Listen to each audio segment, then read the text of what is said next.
cheese, tomatoes. Aaron has as many friends as the man with many cheeses. Get it while it's fresh. This batch is only hours from the sea.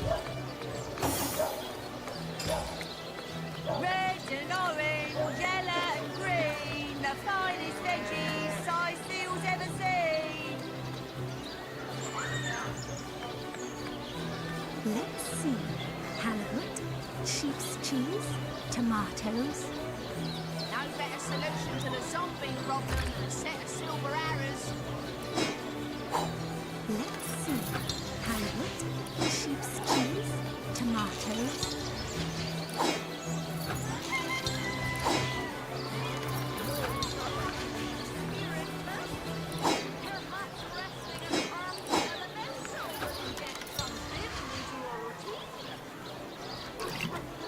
Aaron has as many friends as the man with many cheeses. Get it while it's fresh. This batch is only hours from the sea. I'm straight. I'm true. Aaron's got the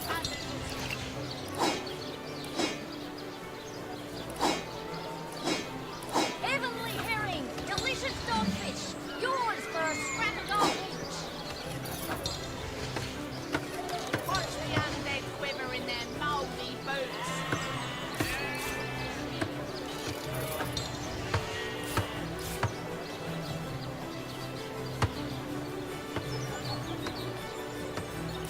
Any takers? Come on, you chicken.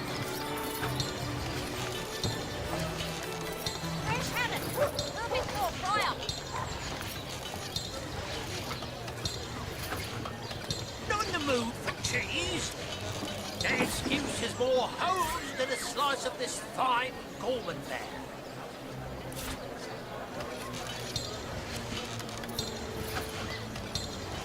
Watch the undead quiver in their mouldy boots. Fresh haddock. Perfect for fire. Let us see if you can choose the finest greens. I'm straight. I'm true. Aaron's got the cousins. Not in the mood for cheese. That excuse is more hose than a slice of this fine Gorman there.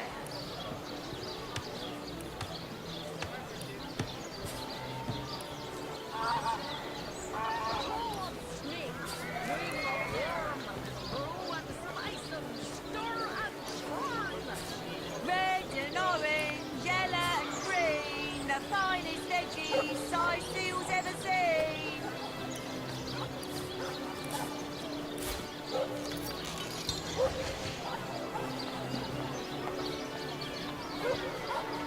No better solution to the zombie problem than a set of silver arrows.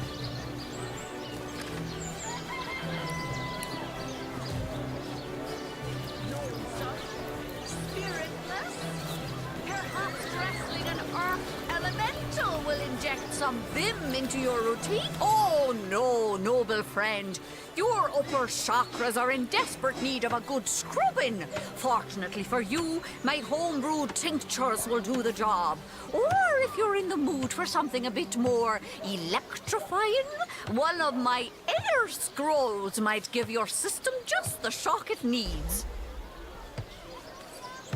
Red and orange, yellow and green, the finest veggies size seals ever seen. Aaron has as many friends as the man with many cheeses.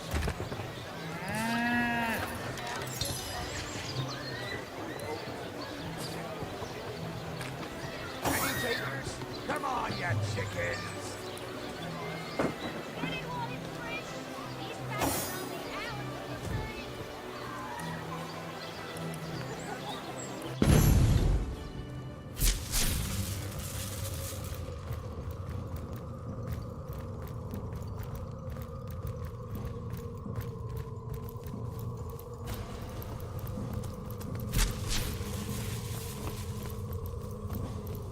Vile kiss of the serpent!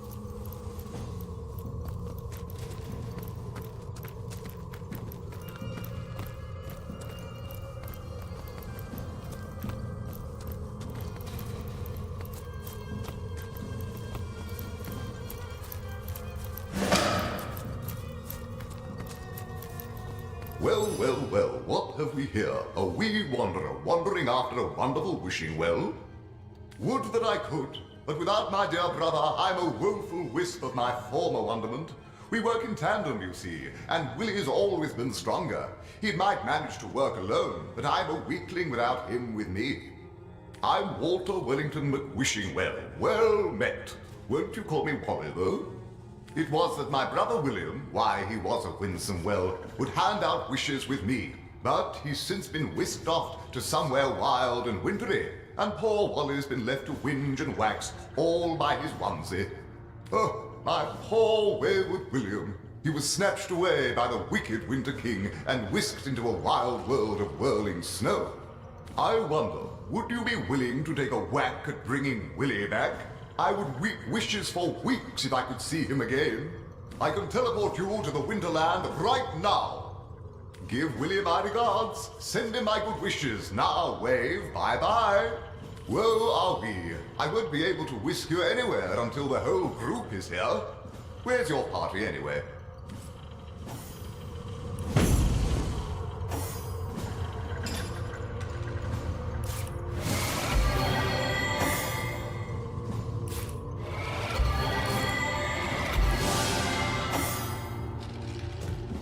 Well, what do you wish to say? Words are like wine, you know. Will them well or wake up weak and woeful.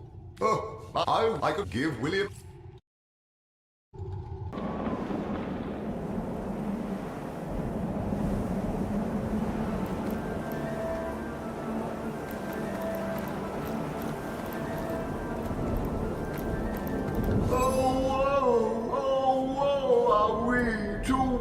brothers, allies, friends, willfully wrenched apart by a wicked wretch. I admit it with a weighty heart. I am weary. I am worried. I, William Wellington McWishingwell, am not well at all. I was snatched by the wild and wicked Winter King, Boreas the wretch, and whisked into this prison. It was a wish he wanted, and a wish I had to grant. But I'm weary of thinking of the hows and whos and whys. There's no way to escape my fate now. Oh, how I wish there were, dear wanderer. This woeful abode is sealed fast, and can only be opened from without. Were there another entrance into this winterland, however, you might be able to help. Wherever your wanderings may take you, remember, if you find a new way into the Winterland, don't forget your friend, Willie. The wily Winter King used a wicked scroll to steal me. Perhaps if you found that scroll, you could use it to whirl me home to Wally. I believe he'll keep it among his other valuables, to wit, the treasure room.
Slow down.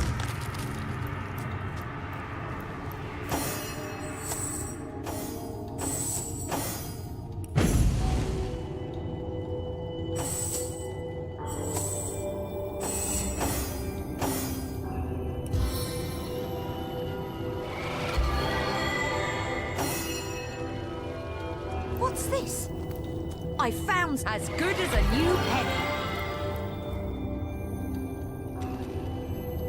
As good as a new penny.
defend you till my death rattle.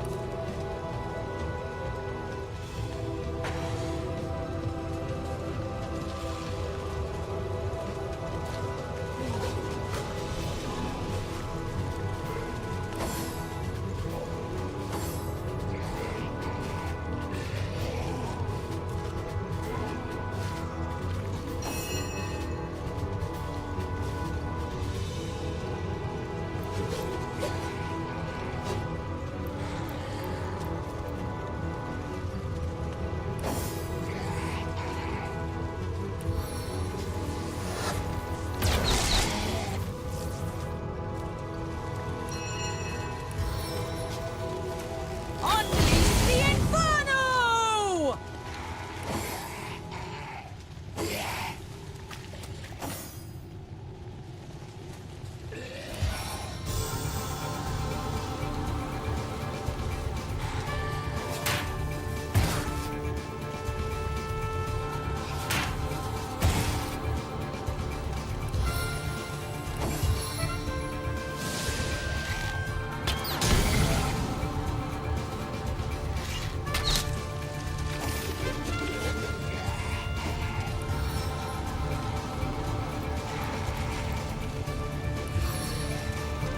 What do you think, Source Hunter?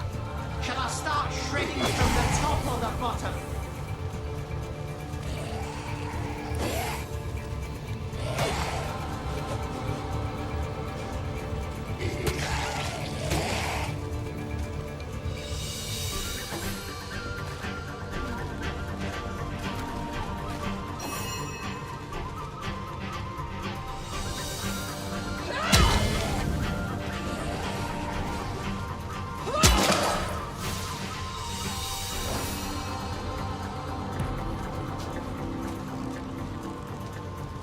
Fiery assault! I need to hinder your progress.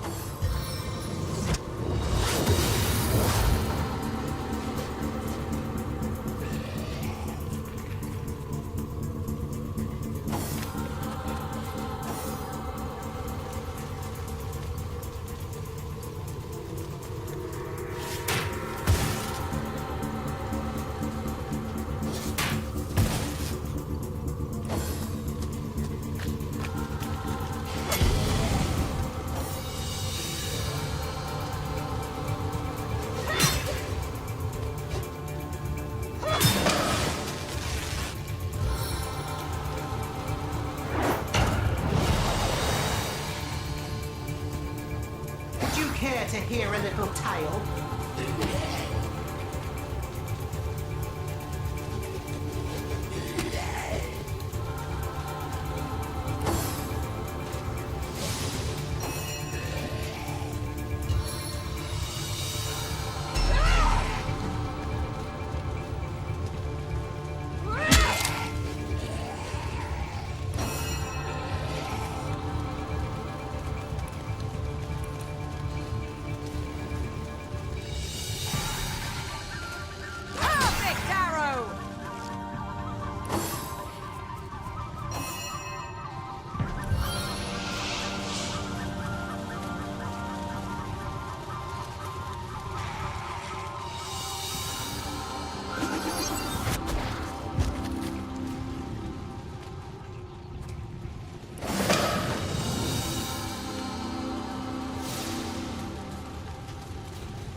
A stitch in time, eh, my friends?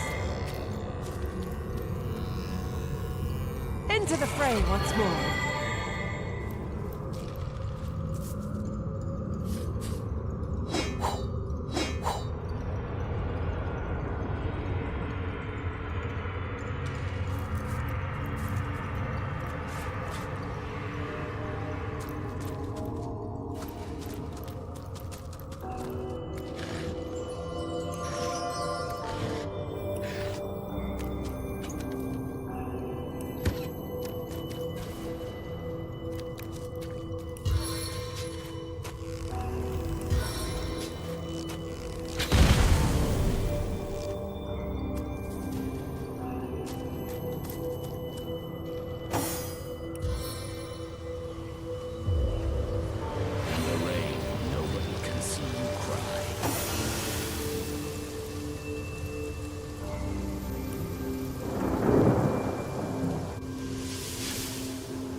Seek your peace.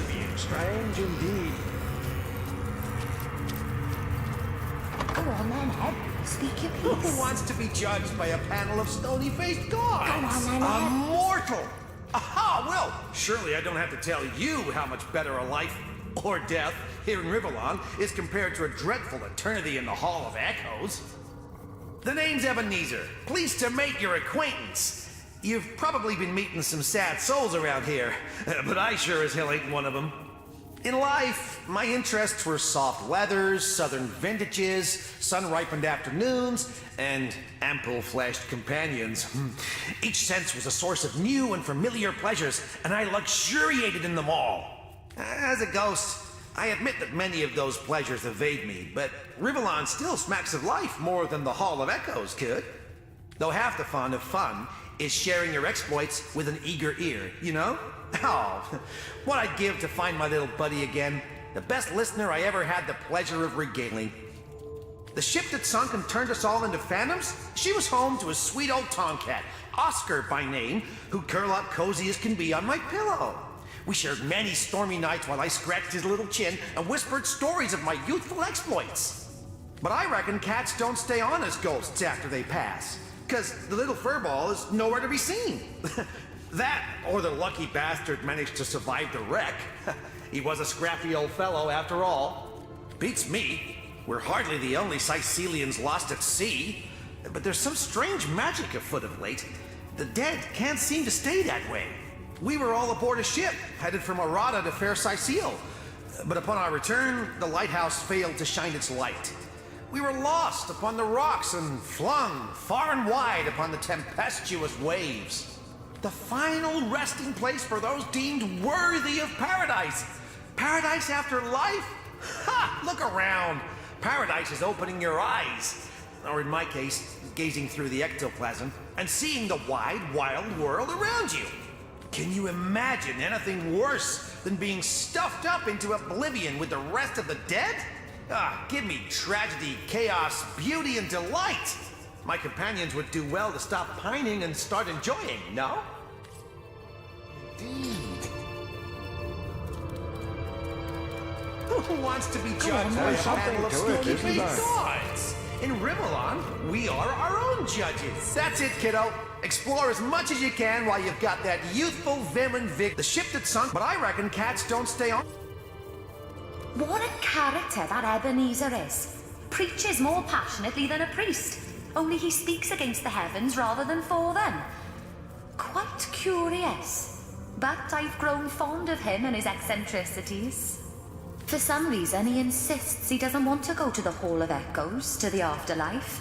He claims we weren't cursed, but blessed to roam Rivellon forever. Most of us feel sorry for the poor fellow. I am but a restless ghost, longing for eternal ease.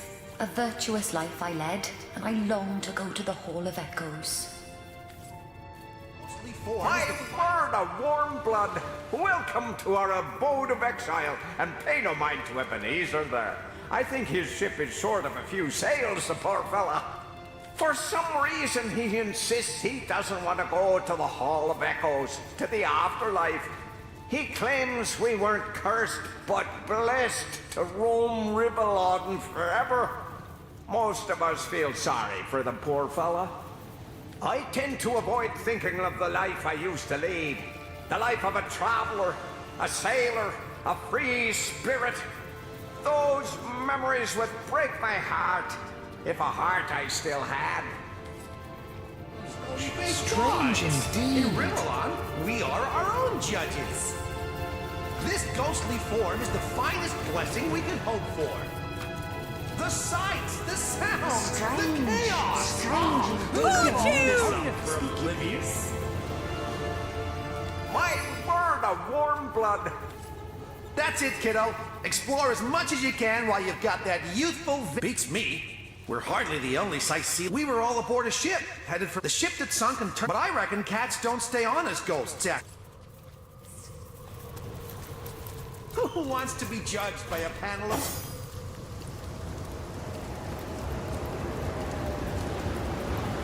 Desdemona, my love, I should have known you would never betray me. I should have known your love to be as constant as the sky.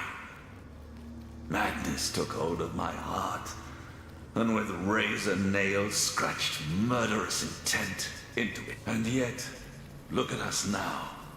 Not even death could impede our reunion. I beg of you, my love, forgive me. With but a word, you can heal my heart, efface the scars that lunacy left there. Forgive me, my wife, my own. Forgive me. You've heard the whole story by now. Perhaps you can help me settle my mind. Half of me is furious, and the other half is utterly enraged. What do you think of my murderer husband? Right you are. This cur deserves no more of my forgiveness than the devil himself. Away from me. For good this time. I have sowed, and heartbreak I must reap. Come, eternity. Let loneliness be thy instrument of torture. Regret thy rack. It is no more than I, blackest of souls, deserve. For it was love itself that I yielded to the waves. I worry about seeing you in the next life, but I'm certain you alone will be banished to hell. Goodbye forever, Butcher. And thus ends the lesson. Trust not even the one you think loves you the most. Strange. I need a moment to reflect. Gods! In Rivellon, we are our own judges. Some may call me heartless. I'd suggest I know how to make difficult decisions for the greater good. Ha! What do I care about the state of your heart? Oblivion.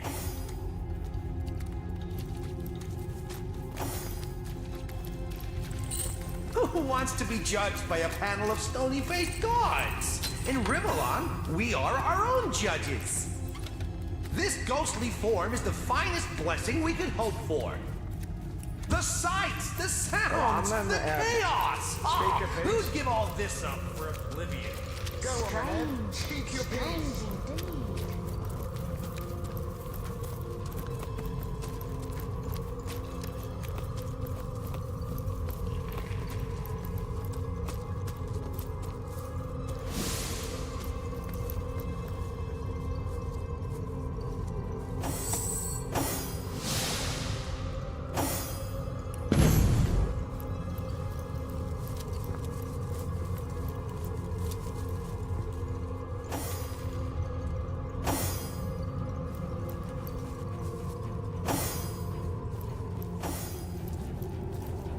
Aha! I have company, I see.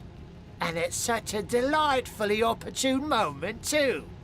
I'm just about to conduct a small experiment, and if you have an interest in magic and science, you'll oblige me by taking part in it, will you not? I've laced this area with more than a few pernicious little friends who are simply bursting with the anticipation of supper. But they simply abhor uncooked meat, so you may find they'll want to char you before ripping out your throats. Now, your job is to put up a mite of resistance against your inevitable death. Sounds good, yes? Right then. On your mark, get set, go.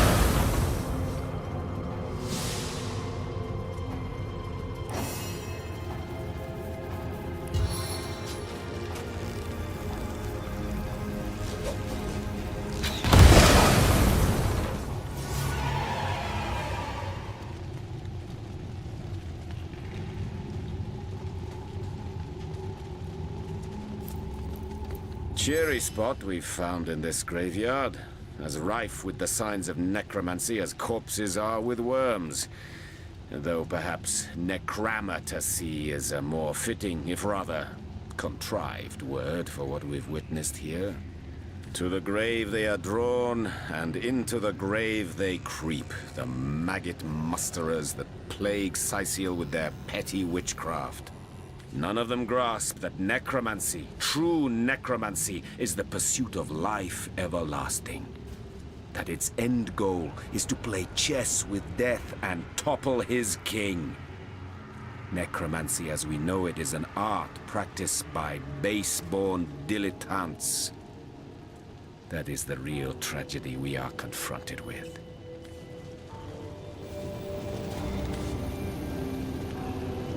Huh. How highly refreshing it is to mark that the swords of ignorance have not as yet cut out your eyes like they have in so very many. You are not blind to the ambition, pure and true, that drove the patriarchs of necromancy, even though its purity has been veiled of late in the common horrors of the coffin. Commendable of you, Source Chaser. I had not expected such lucidity of mind within the confines of a mere huntsman's skull.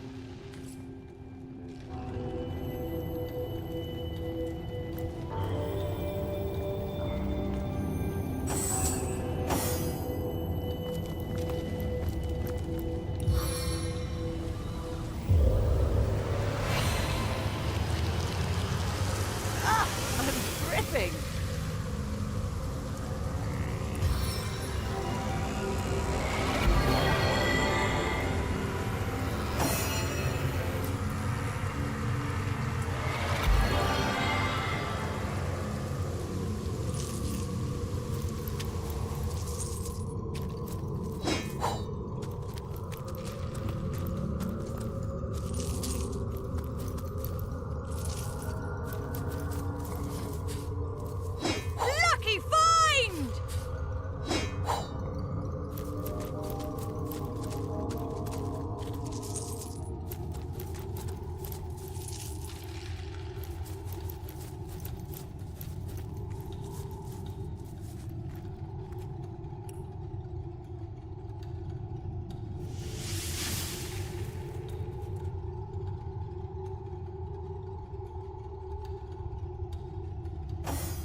kiss of the serpent!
Careful now, that's a trap.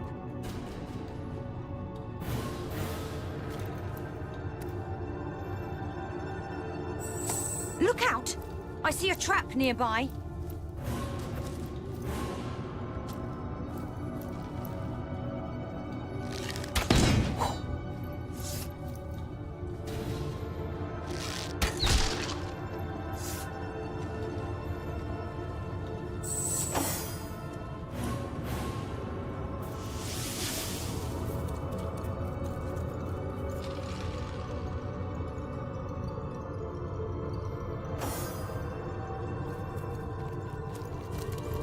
Here lies Baron von Thornlair, the finest poet in Riverlon.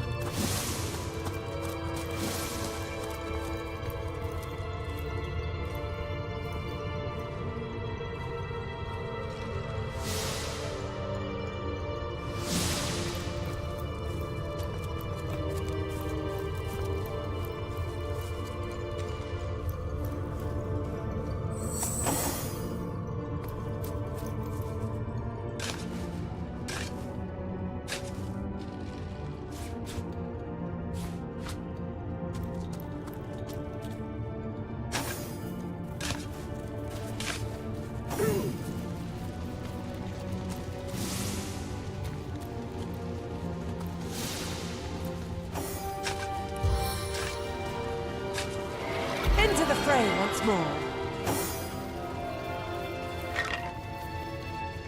I needed that.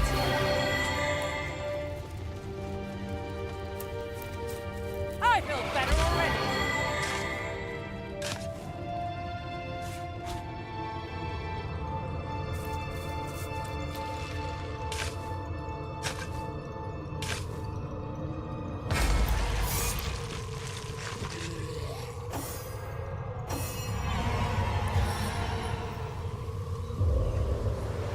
Rainfall.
This seems to be broken.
judges. Strange indeed. This ghostly form is the finest blessing we can hope for. The sights, the sounds, the chaos. Ah, who'd give all this up for oblivion? There's something to it, isn't there? Strange indeed. Judged by a panel of stony-faced gods. In Riverlon, we are our own judges. This ghostly form is the finest blessing we can hope for. The sights, the sounds, the chaos. Ah, who'd give all this up for oblivion? There's something to it, isn't there? Who wants to be judged by a panel My kingdom for a dry in shirt. Riverlon? We are our own judges. This ghostly form is the finest blessing we can hope for. Go on, my The lad. sights, the sounds. This affliction diminishes me. Who'd give all this Go on, my lad. Speak your piece.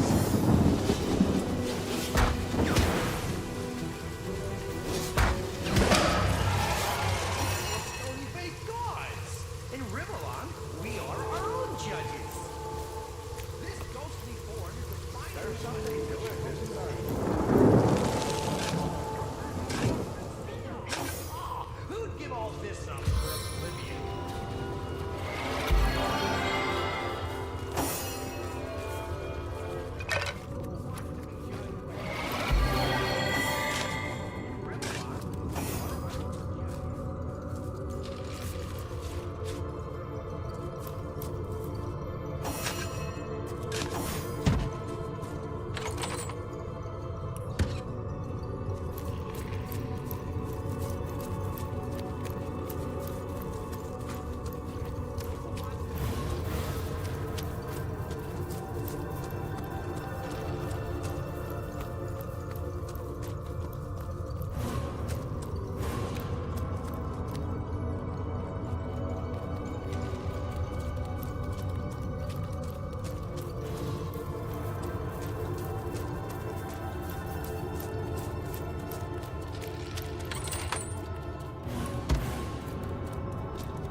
finest veggies size seals ever seen. Lo, dearest customer, I've never seen an aura so plagued by ether. Thank Astarte, I've just the earth scroll to ground you. Red and orange, yellow and green, the finest veggies size seals ever seen.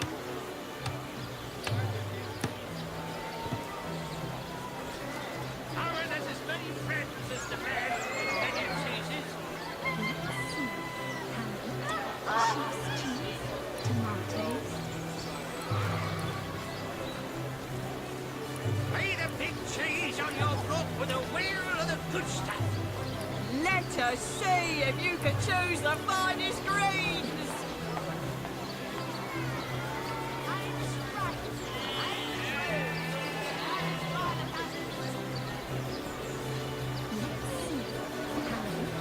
Sheep's cheese, tomatoes.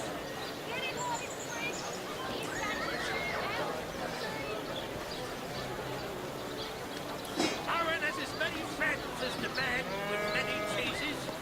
No better solution to the zombie problem than a set of silver arrows.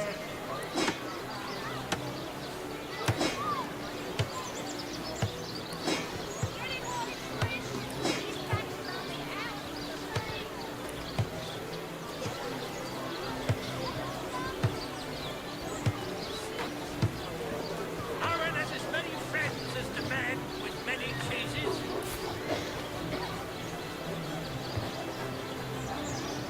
No better solution to the zombie problem than a set of silver arrows.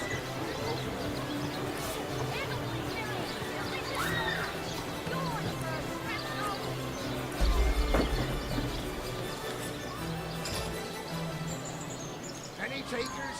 Come on, you chickens!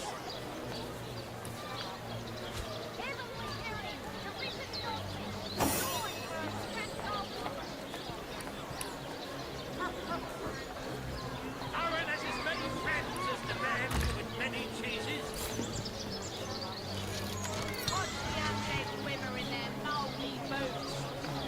Lay the big cheese on your rope with a wheel of the good stuff. Toe of snake, wing of worm, brew 'em, spice 'em, stir and churn.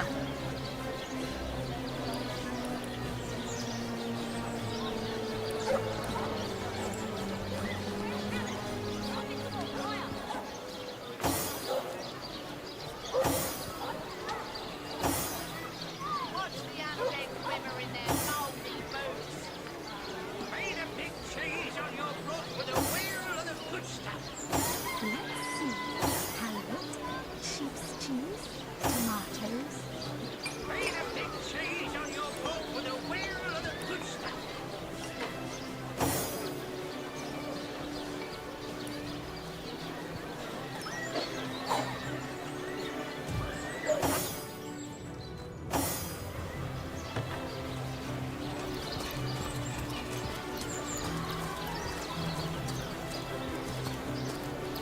Well, what sort of arrows do you want? Freezing? Silver? Poison? Get to the point.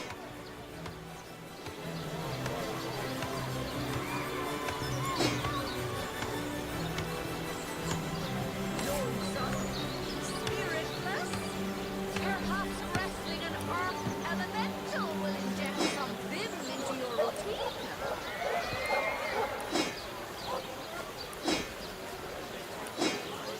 Quiet day on the market, it seems. Heavenly herring, delicious dogfish. Yours for a scrap of gold each. Quiet day on the market, it seems.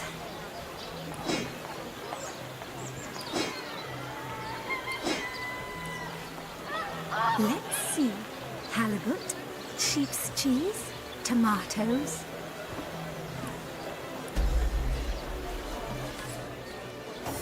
Join the stable.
So good to see you again, Source Hunter. Back to deer. Come on now, I pulled her off you before she could do any real damage. Any real damage? Are you joking? I've been mauled. I'll be disfigured for life. Ah, come on with the dramatics. It's not as bad as all that. The face furious. She bit me in the face. Look on the bright side. Everyone knows the ugly soldiers are the most ferocious. Ugly will be the least of it. The beast looks rabid. In that case, you'll have the pleasure of putting her down yourself. I wish for you to die. Screech for my mother. The beast speaks. Half brave like a feral wall have the tricky question crows her name. I think that was an insult. Don't pay attention.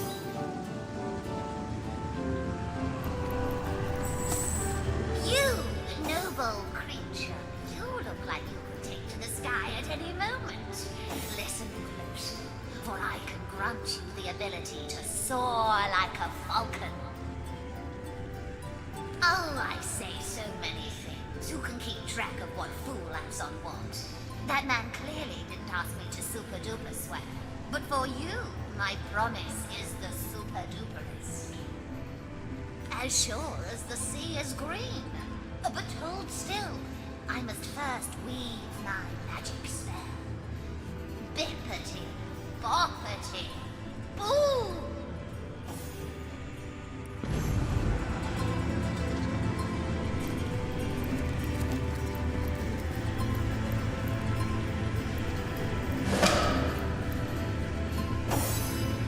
There! The charm is complete. Go on, test your new powers. For your first flight, a steep ledge works as your best jumping off point. Goodbye, oh Lord of Wind. Don't forget, you'll fly highest and truest if you start with a running leap. The higher the cliff, the better.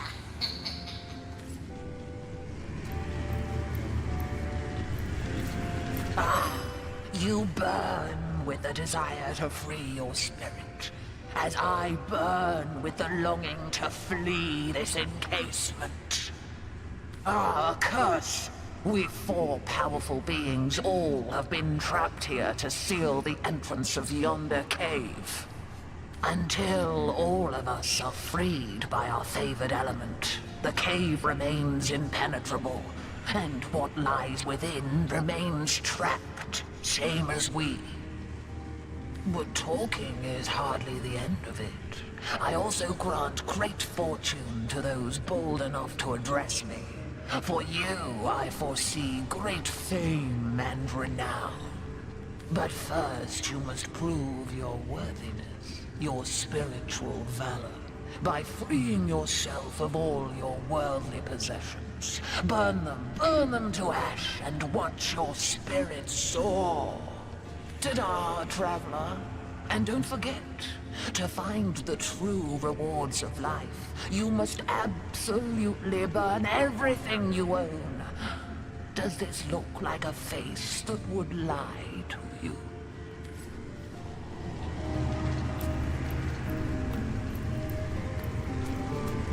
Bravest knight, a source hunter, nay. Tell me verily, would thee likest to know us what the future holdeth but I? Lo, I am stucketh false like a barnacle upon the hound of time. But while mine body is confined in a stone prison, mine visions runneth free. Would thee liketh to see the end of thine adventure, mortal?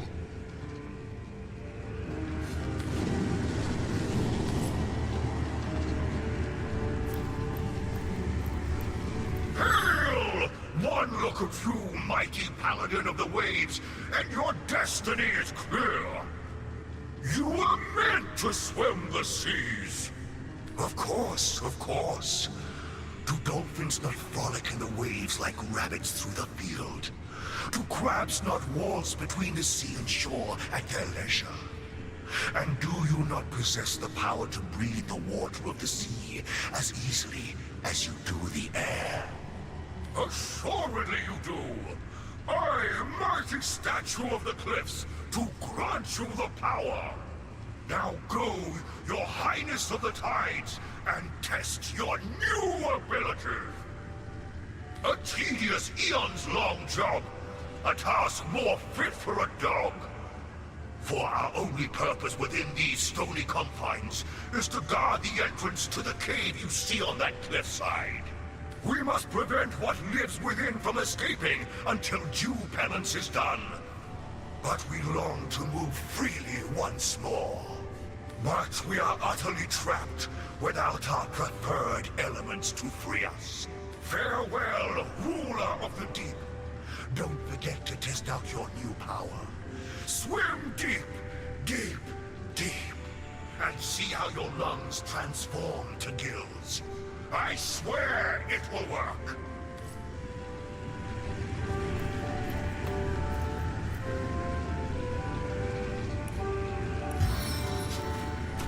Pierced with the heart of winter!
Fresh air upon my scales.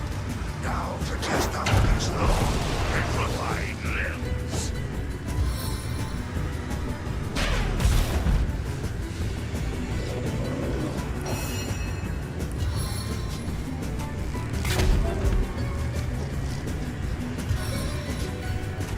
Arrow of stone!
but lesser demons we fought, but demons they were.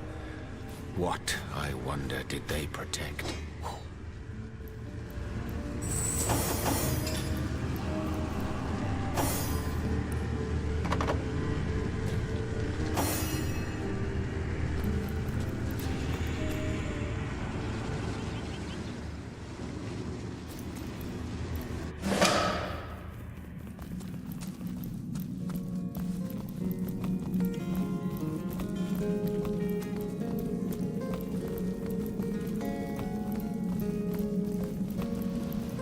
Sweet Belgar, when I sleep I dream of Belgar, you. When I wake I To me, my adore honeys! you. To me, my girls! Pout your lips and shake your curls! Be praised, all divines, for a bright light now shines in this dread, dreary cave that was marked as my grave. Long for you.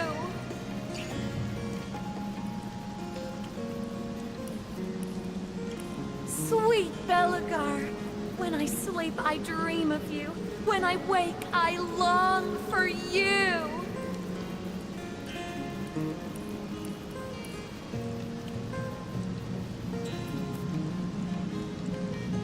Sweet Belgar, when I sleep I dream of you.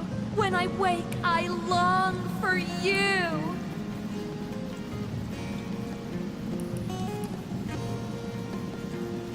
My love, my own, my Belgar, embrace me, do.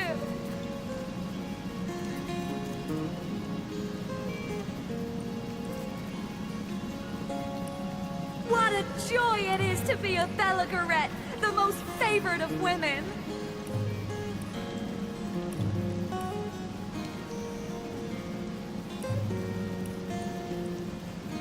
Sweet Belgar, when I sleep I dream of you. When I wake I long for you.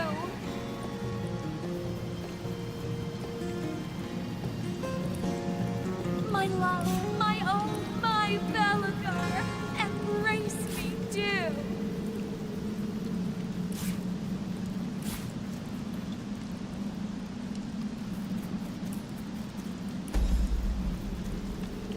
Oh, beautiful girl! The brightest star yet! You have to become a Belgarette. Stay with me in my great lair of love, and I'll treat you better than the gods up above. 'Twere the vagaries of youth that landed me here. Demons I thought that I could puppeteer. For it was in those days my one and true aim, the attention of Maxos to dramatically claim. Devils I summoned, a demonic quartet. Alas that they posed too big a threat.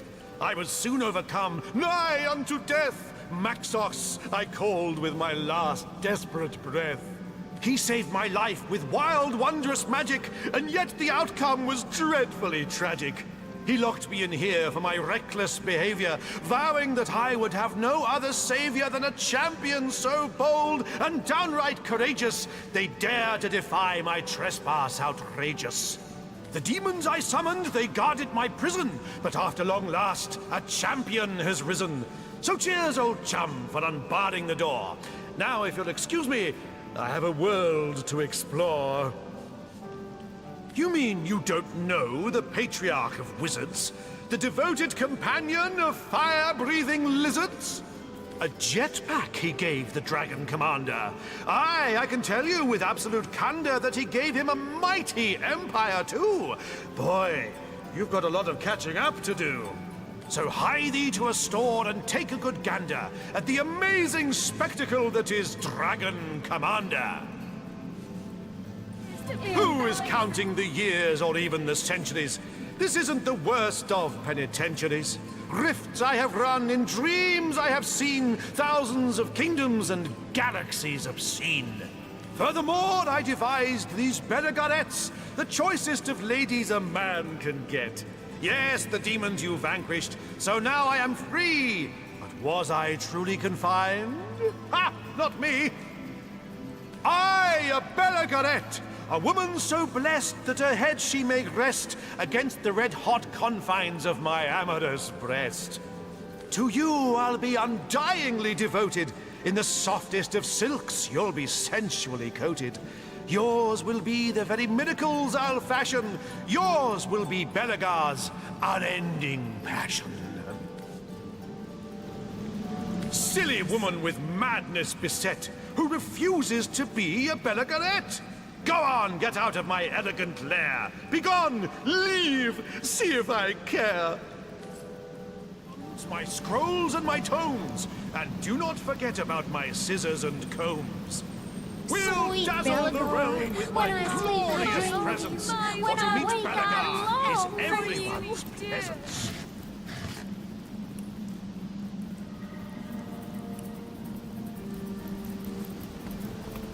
Oh, Belagor, What a how joy I it adore is to be a Belagorette, the most favored of women.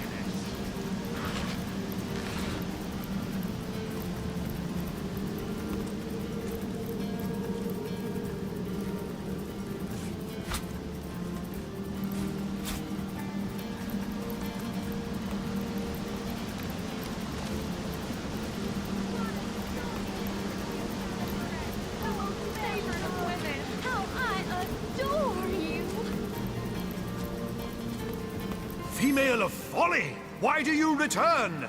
For your cruel rejection in hell may you burn. My What a Belagor. joy it is to be a Belagorette, Embrace the me, most do. favored of women.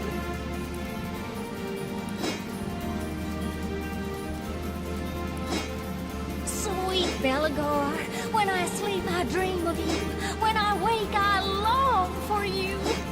Oh, Belagor, how I adore you.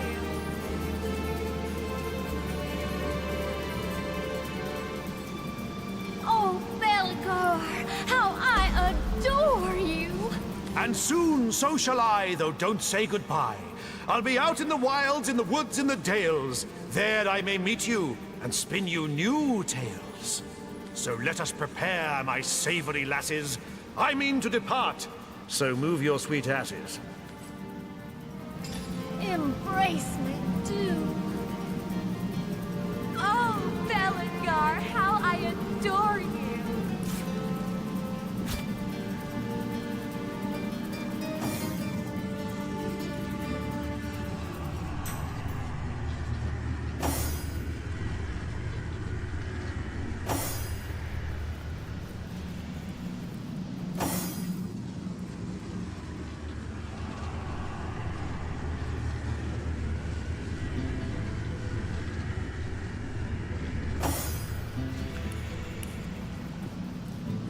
Sweet Belagor, when I sleep I dream of you. When I wake I need a long look that's for unique, you. can't you see? Fetch me a tailor. Pick one who's free.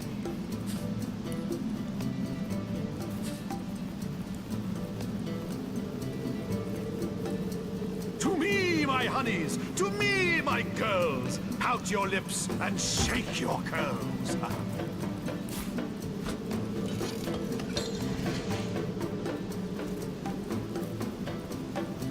Give me a hat, a robe, and some boots. Or maybe one of those fancy suede suits.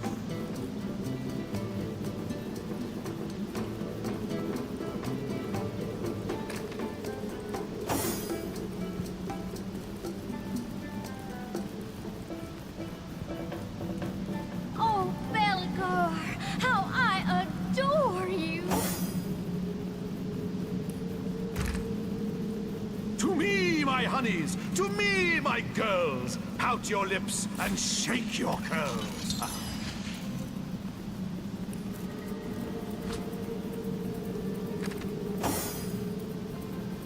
To me, my honeys, to me, my girls, pout your lips and shake your curls.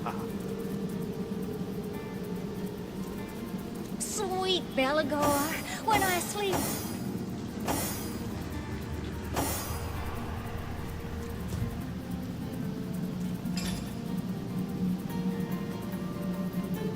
What a joy it is to be a Belagor, the most favorite of women. Give me a hat!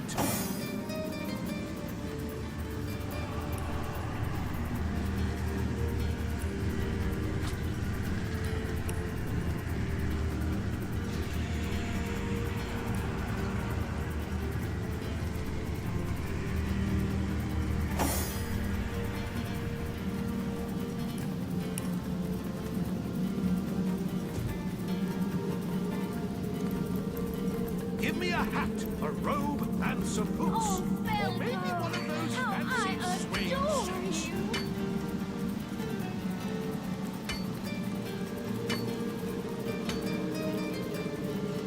Give me a hat, a robe, and some boots. Or maybe one of those fancy What a swing joy suits. it is to be a Belagor, the most favorite of women.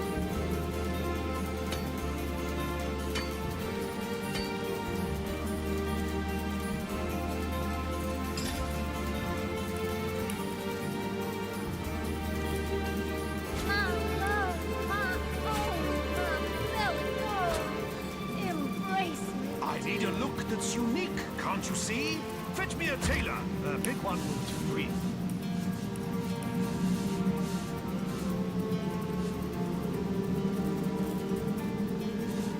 I need a look that's unique, can't you see? Fetch me a tailor. Pick one who's free.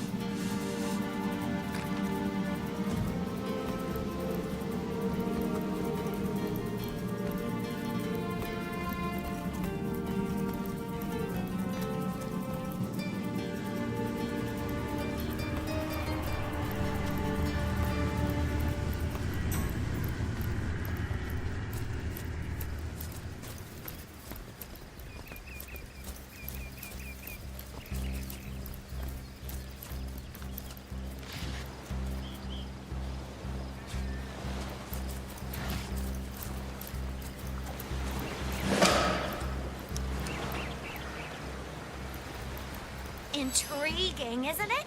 A body washed ashore in the middle of a deserted beach. Who was he? What happened to him? Was he friend or foe?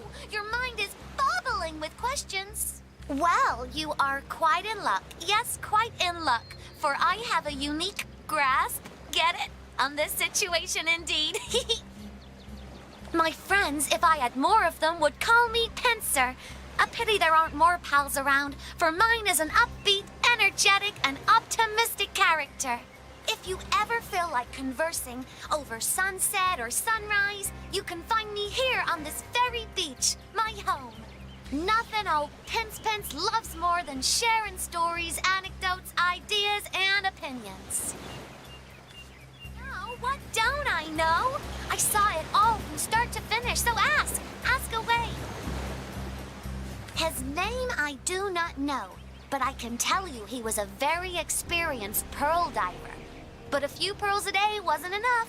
He wanted to be rich, better than the other divers in Sicil.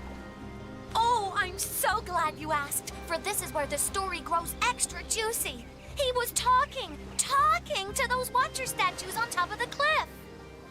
We'll grant you a wish, they said. I want to swim like a fish, he said. Ta-da! You can now breathe underwater, they said. So down, down, down he dived. I guess the wish was a bust. I know that for sure. Yesterday I was enjoying the mid-afternoon sun when I heard a strange gurgling. I looked toward shore and there it was, the body of the pearl diver. Oh, not so much. They've been here longer than I have by far. And if I listen closely, I can hear them talking to people sometimes. I wish I could get them to talk to me. Leaving already? But I know plenty more, just ask.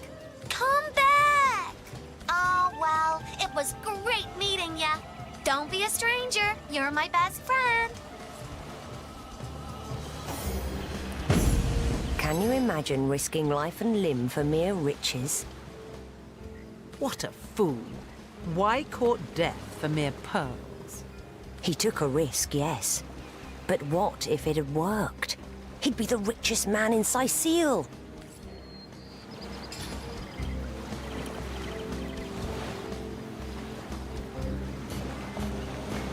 They hand in hand with wandering steps and slow, through Eden took their solitary way.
I could do with a cold drink. Baking like what's this? I found something.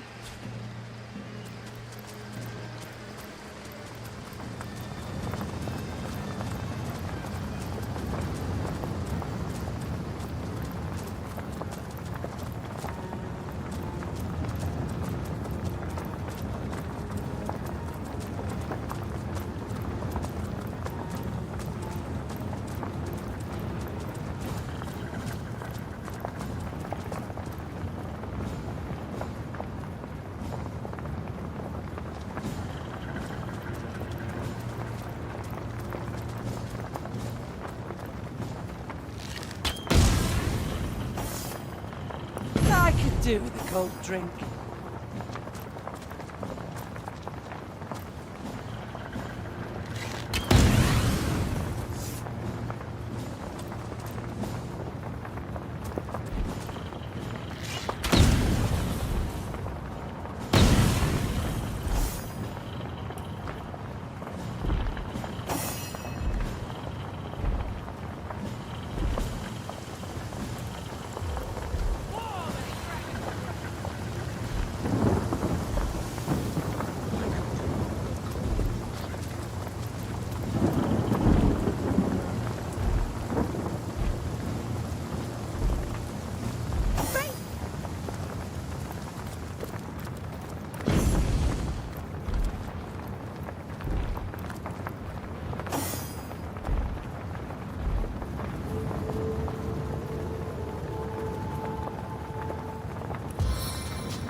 though not half so bloody.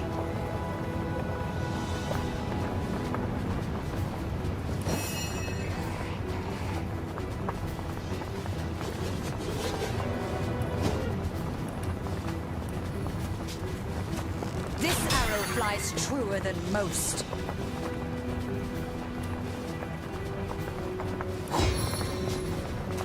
Putrid projectile!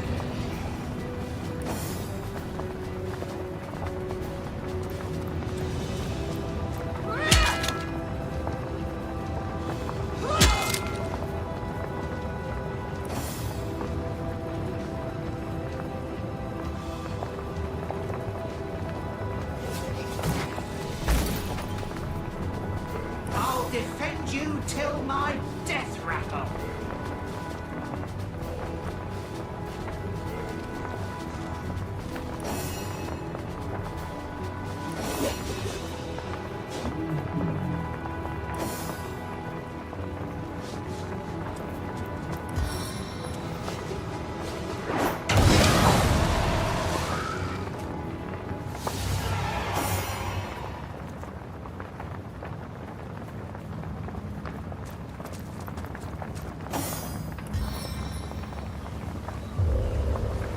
Soaking spray.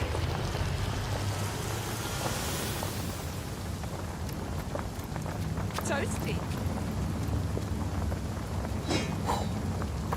I was really hoping to find something better. Feeling hot under the collar. I'm warm as fresh apple pie.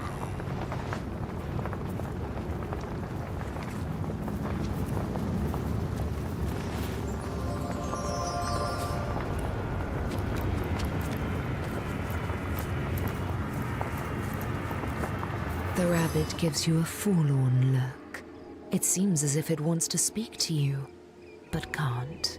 The rabbit nods and points to the northeast. The cat that got its tongue must have wandered off in that direction.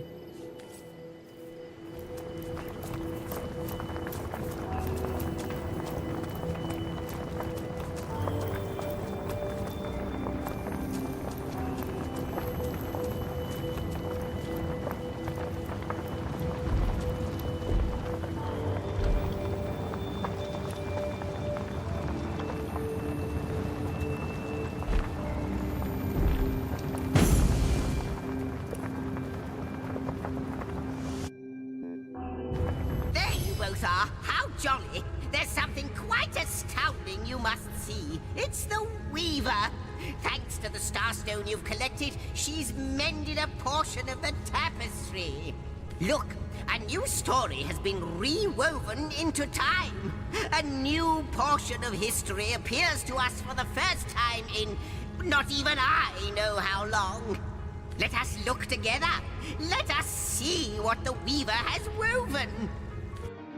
Long ago, two great generals led mankind in a terrible war. The dreaded Void Dragon threatened all of existence, and man and gods alike joined swords to stop it.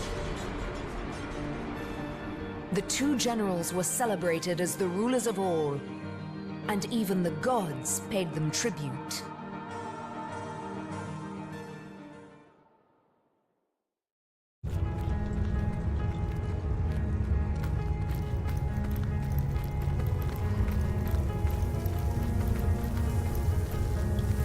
I greet you, Honorable Master of the House. I am the Shepherd of Elements, and I control how they may flock towards your most imperial presence. So, if it pleases you, command me, and the elemental aspect of your choice shall once more settle among these holy halls. And that is your final choice. Thy will be done.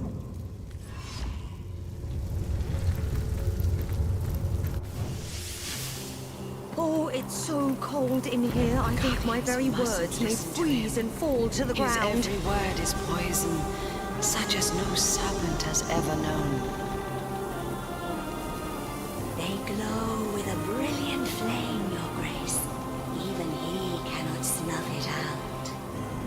Oh, but he sides with that which has no name. I know he does. He is betrayal incarnate. He tricked them once, and will try to do so again. I fear their will is weak, too weak still. The hoary beard of Boreas, can it be? You've come home. It's about time, isn't it? Your quarters have been invaded by all manner of madness.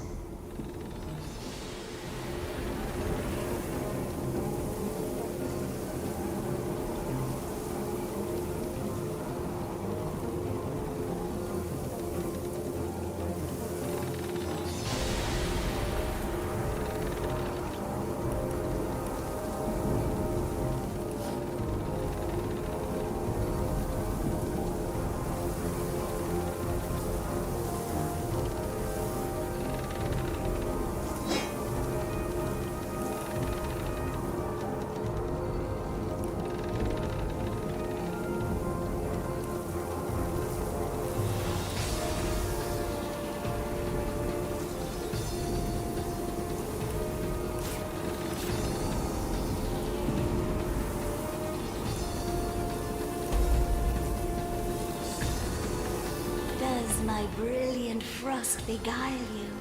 I am ice, of course. A soldier of ice, to be explicit, and this is where I have dwelt across many eons. Here I wait for the day, if ever, I am called to serve the realm again. Of course, alongside my opposite, the eternal fire, we were summoned in service of a goal greater than the timeless battle between heat and cold. Yes, together we sought victory against the void. You can thank our great army for all of this, you know. For existence itself. Those were times of great proportions. The forces of nothingness pitted against those of life. And naught but ourselves marching to the beat set by our great leaders could stop the void's encroachment. Could I be more explicit? This place is of your essence. Can't you feel it in your very bones, as I do in every crystal of frost within me? You belong here, and this place belongs to you. I cannot tell you why or how, but I know it to be true. Off to explore your abode, are you? Very good. I'm sure there's something around here that will jog your memory.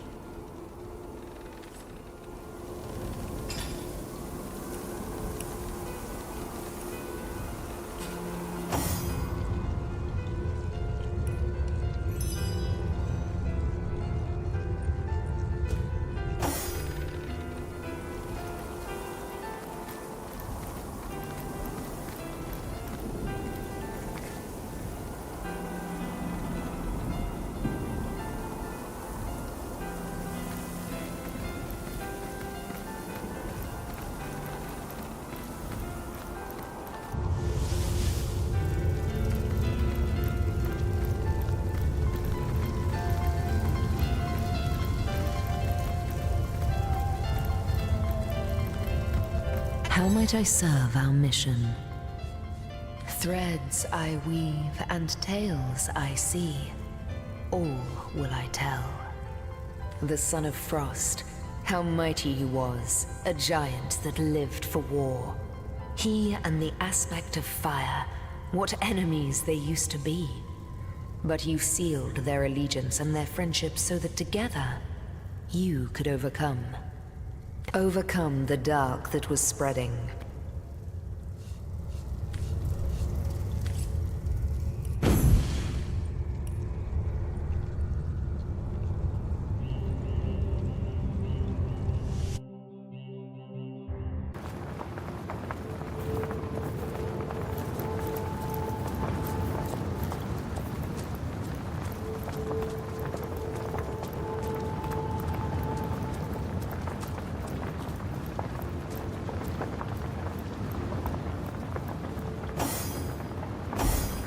Breaking like a cake.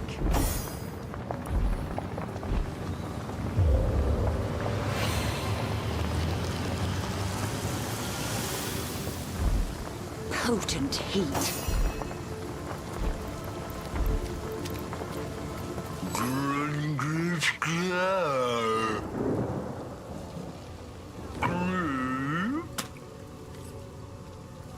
Potent heat.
blood, it craves more!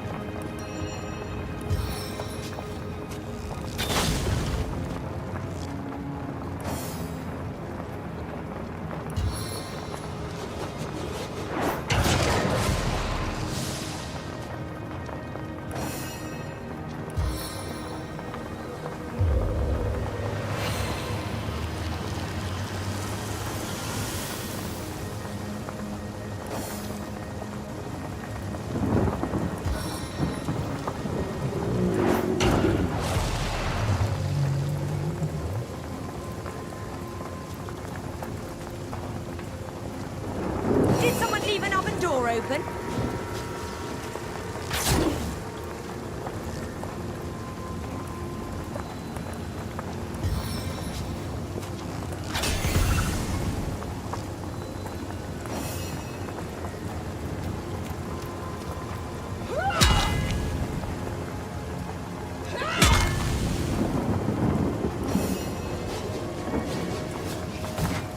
Your grave opens to welcome you! I'm overheating here.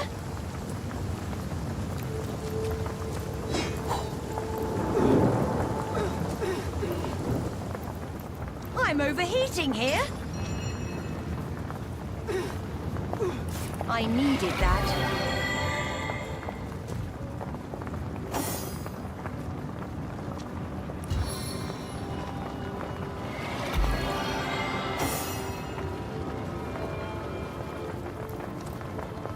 I needed that.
Feeling hot under the collar.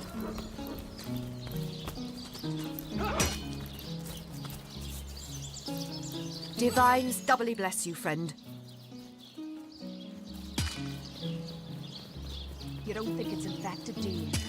Come on now, I pulled her out here before she could do any real damage. Any real damage? Are you joking? I've been mauled. I'll be disfigured for life. Ah, come on, dramatics. It's not as bad as all that. The face furious. She bit me in the face. Look on the bright side. Everyone knows the ugly soldiers are the most ferocious. Ugly will be the least of it. The beast looks rabid. In that case, you'll have the pleasure of putting her down yourself. I wish for you to try and scream worse. The beast stinks. So you have a brain behind this feral wall, have you?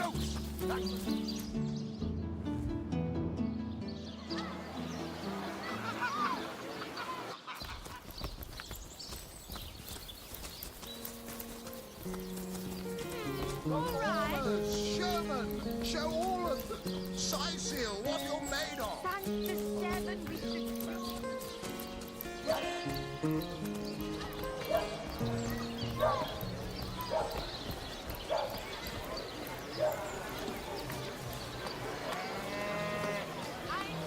Dearest customer, I've never seen an aura so plagued by ether.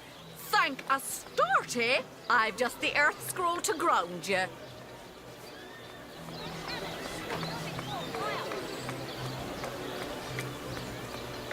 Aaron has as many friends as the man with many cheeses.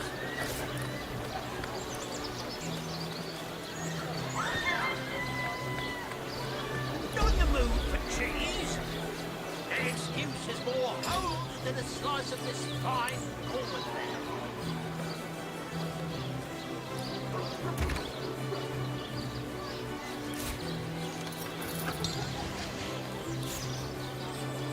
Aaron has as many friends as the man with many cheeses.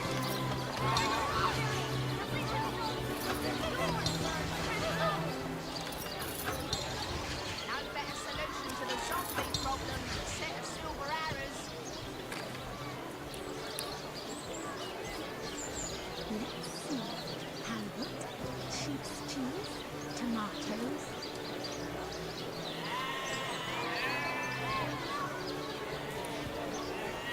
Any takers?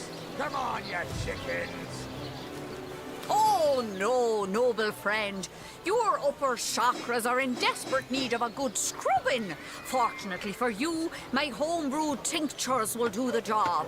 Or if you're in the mood for something a bit more electric. Size seals ever seen?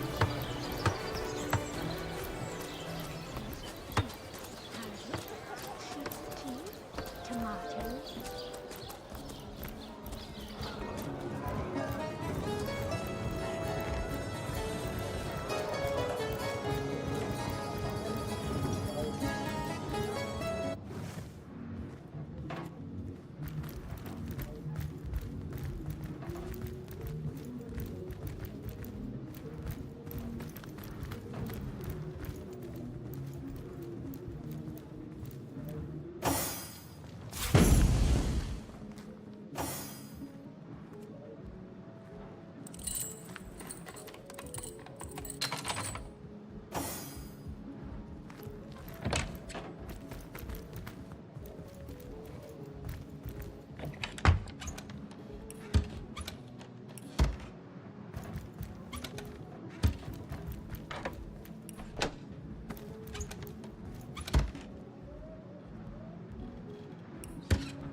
Praise be that Ahu the wizard built those newfangled weapons of his.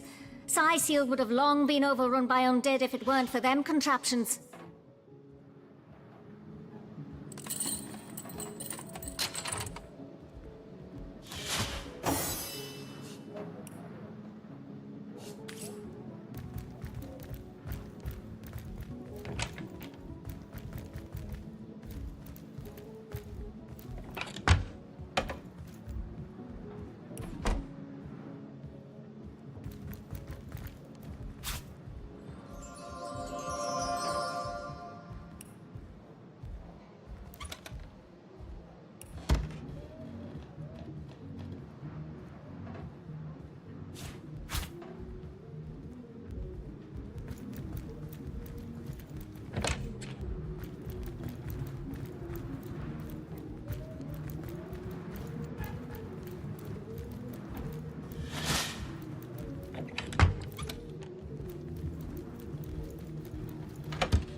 I could do with a cold drink.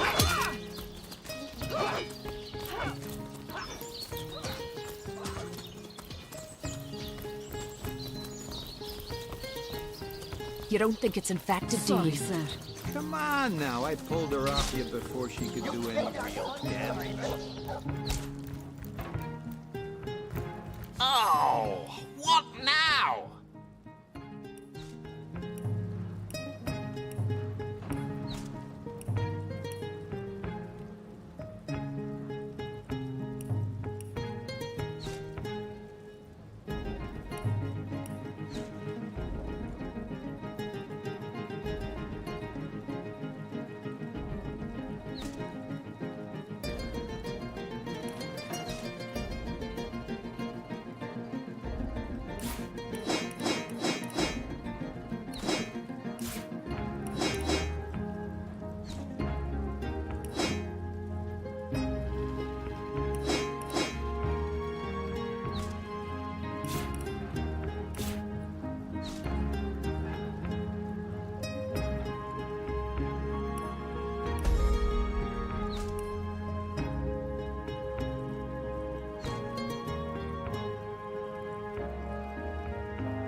Who wants to be judged by a panel of stony-faced gods? There's something interesting.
sort of arrows do you want? Freezing? Silver? Poison? Get to the point. Let's see. Halibut, sheep's cheese, tomatoes. Let's see. Halibut, sheep's cheese, tomatoes.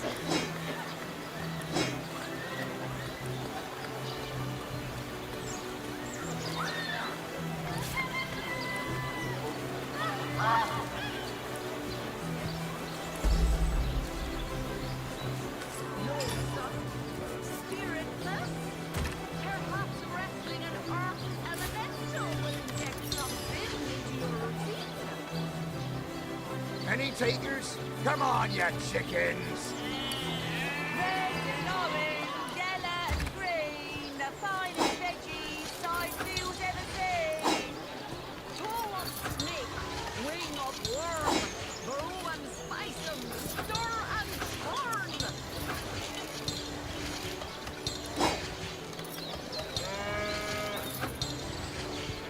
Watch the undead quiver in their mouldy booty. What sort of arrows do you want? Freezing? Silver? Poison? Get to the point.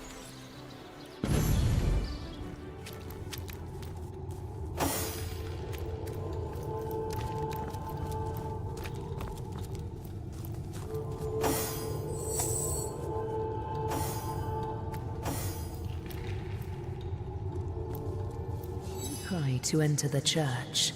The statues that flank its heavy oaken doors address you. Hold your horses, stranger. This holy hall may be entered by those who are loyal to the goddess only. And even eyes of stone can see you are no such creature. It is a wish we cannot grant unless you prove you have knowledge of the goddess. Answer us therefore the following question. How is she known among the loyal? The exalted one, she who speaks for the goddess.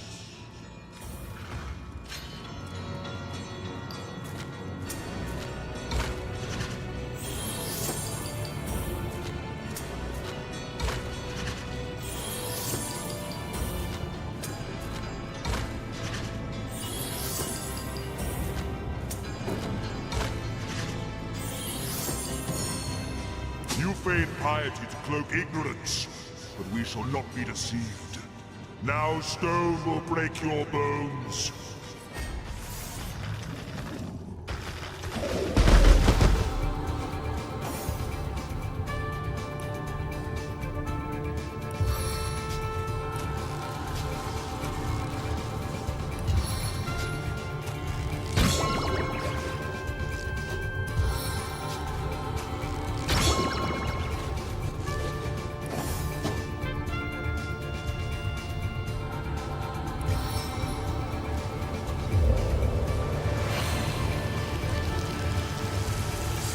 All the way to my boot soles.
shot!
To welcome you.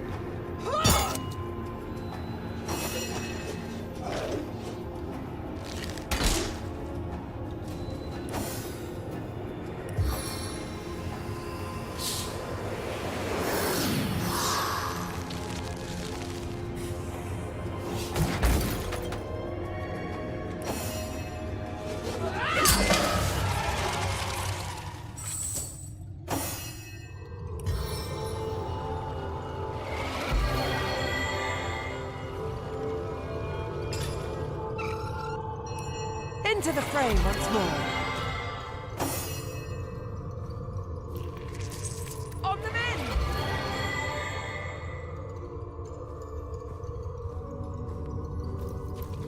The Seven grant abundance!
Traveler ND3576, initiating the travel log.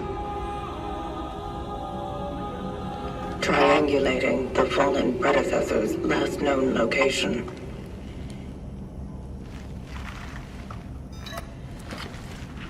Commencing search.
Talk about bringing the battle to them.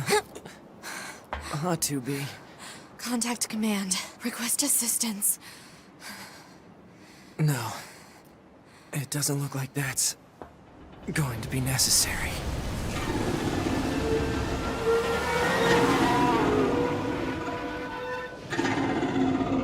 Oh, great.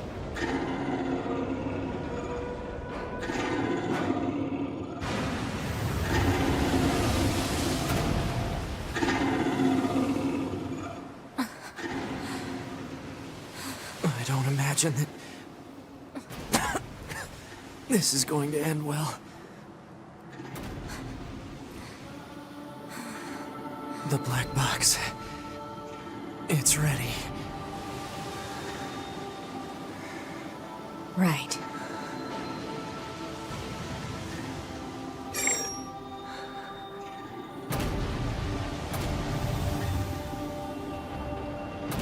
Requesting destruction of enemy hostiles via black box reaction. Request accepted. Doobie, it was an honor to fight with you. Truly. The honor was mine.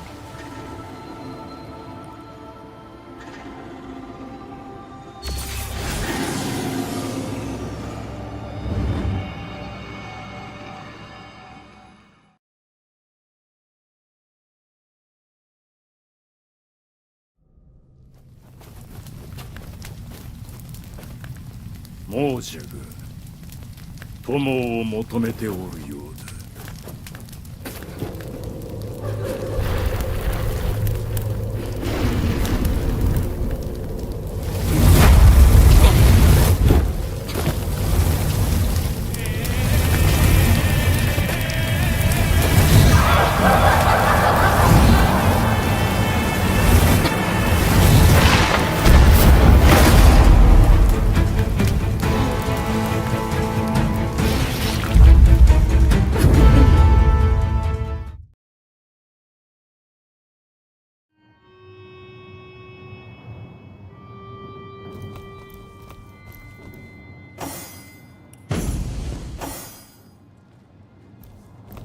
Ah, Source Hunter. Have you come to lend your blood to our cause? How much simpler all this would be if only it was so. Still, I cannot blame you for struggling against me. What reason have you to trust me that your efforts are misplaced? But now, with Brachus Rex nearly risen, there's little more you can do to hinder me. Perhaps for the better. When we first met on the beaches of Sicil, I underestimated you. That blunder has cost me dearly. Still, after all, you need not know more than this. The end is coming. The end of sorrow. The end of pain. Those who oppose me oppose peace itself. And here I thought you'd seen it yourself.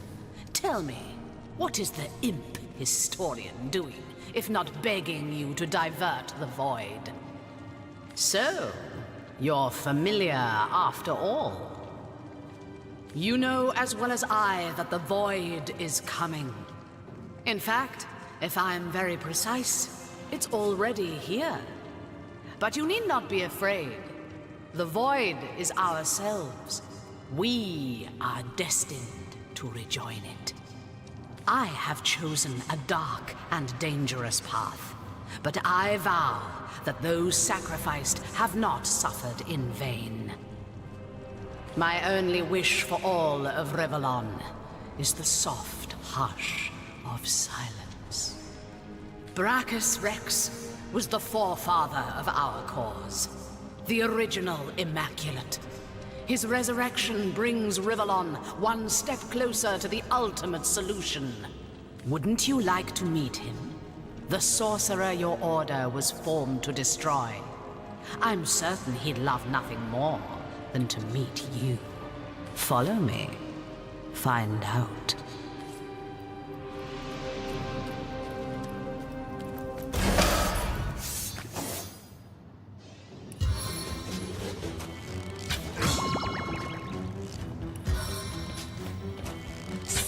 Turn this scoundrel.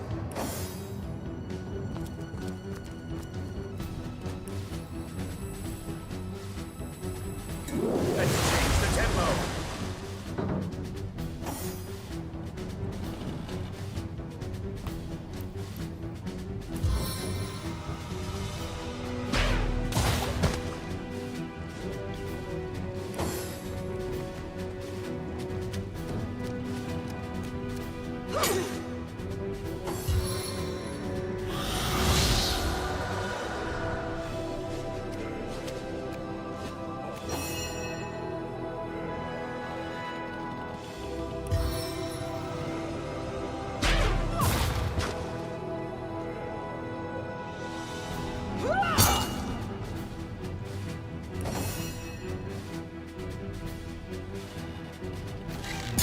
I can't move!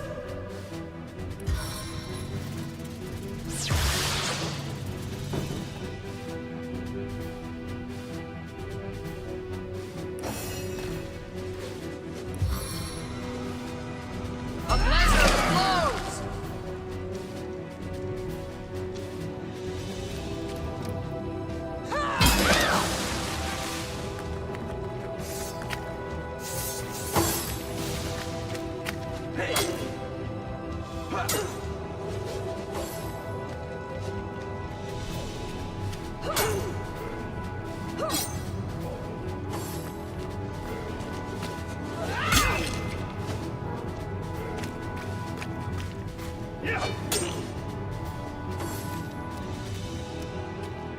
Aha!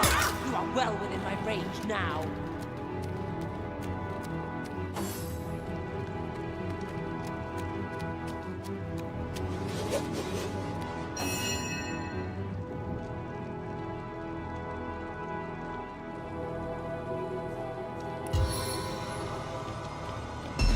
Seven, have mercy on your soul.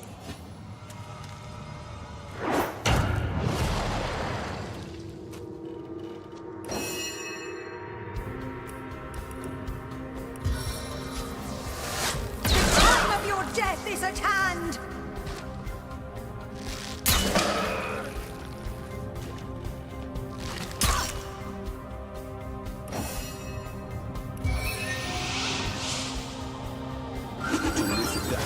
The trifling idea.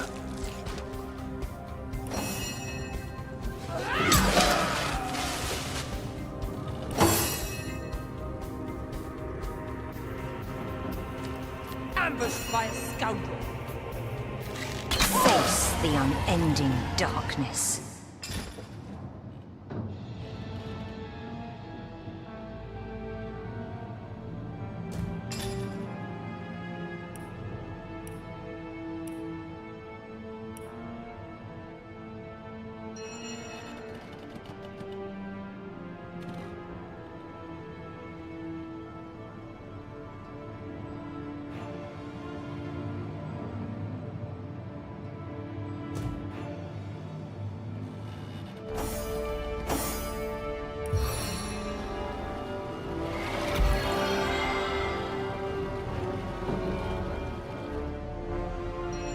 I needed that.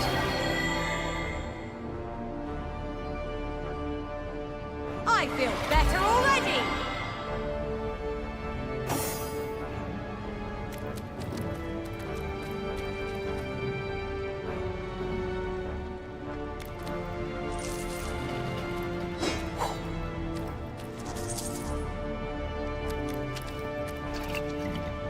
Now this is valuable.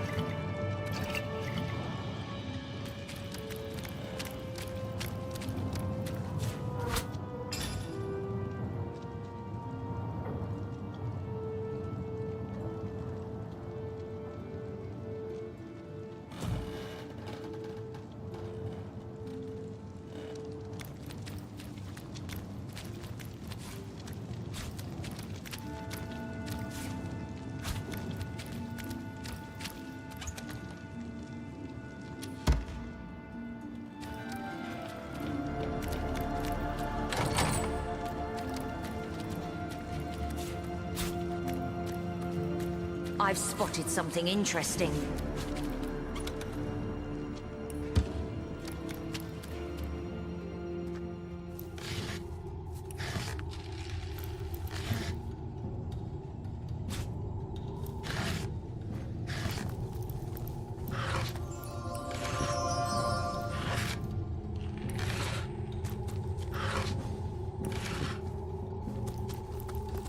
Wow. Hello there. And who, pray tell, might you be? Oh, let's just say I keep the place in check. Tidy it up. I'm no one important, really. I've learned to appreciate anonymity. And forgive me if I prefer to distance myself from any possible mishaps you adventurers can cause.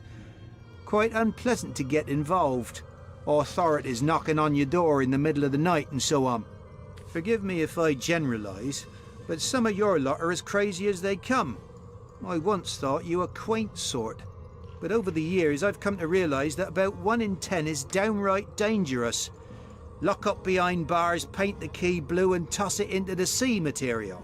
Now I can't help but wonder, are you cut from the same batty cloth? Why've you come here after all? What's the point of it all?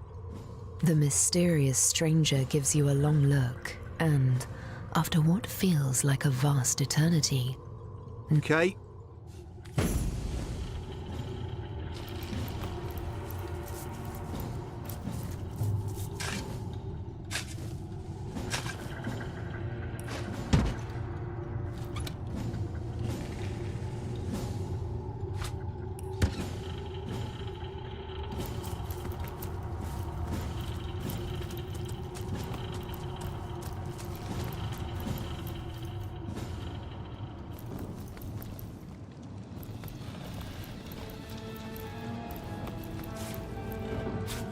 Hidden switch.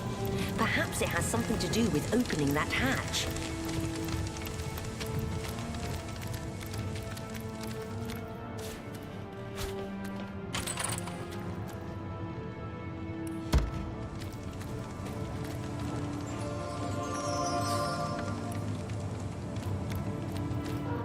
A switch much like the first. Could there be more? 3 down, but how many to go? What was that? I heard the sound of scraping in the main hall.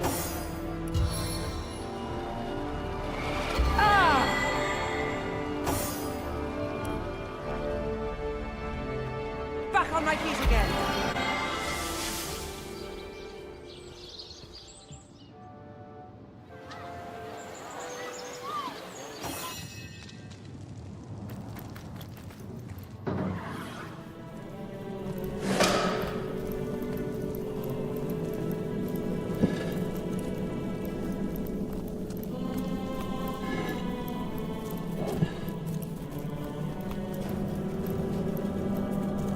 Strange magic here.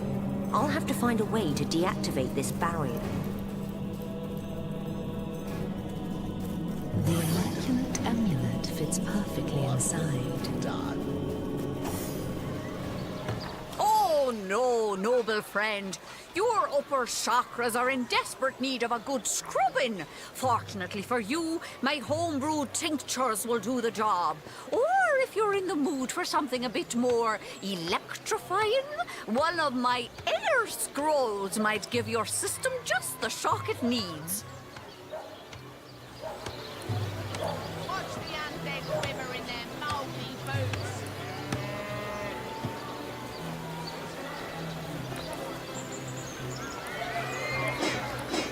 Join the Spud Club if you've got an eye for farm potatoes.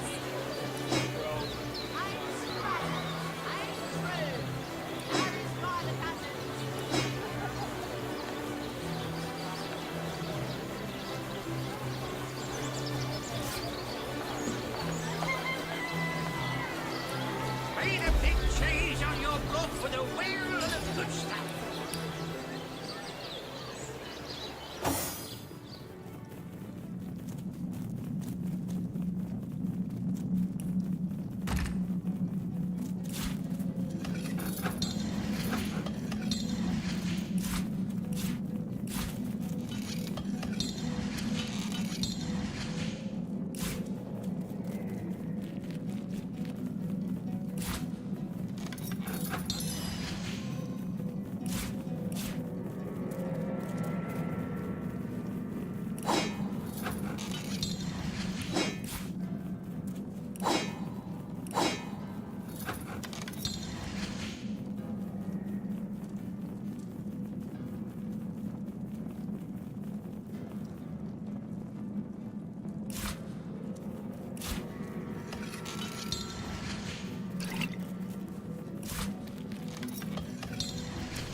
dragons to bemuscle you, scrolls to entussle you. Red!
Any takers? Come on, you chickens!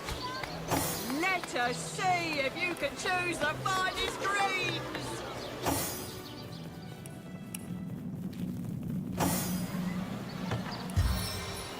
Let's see. Sheep's cheese, tomatoes. Back on my feet again.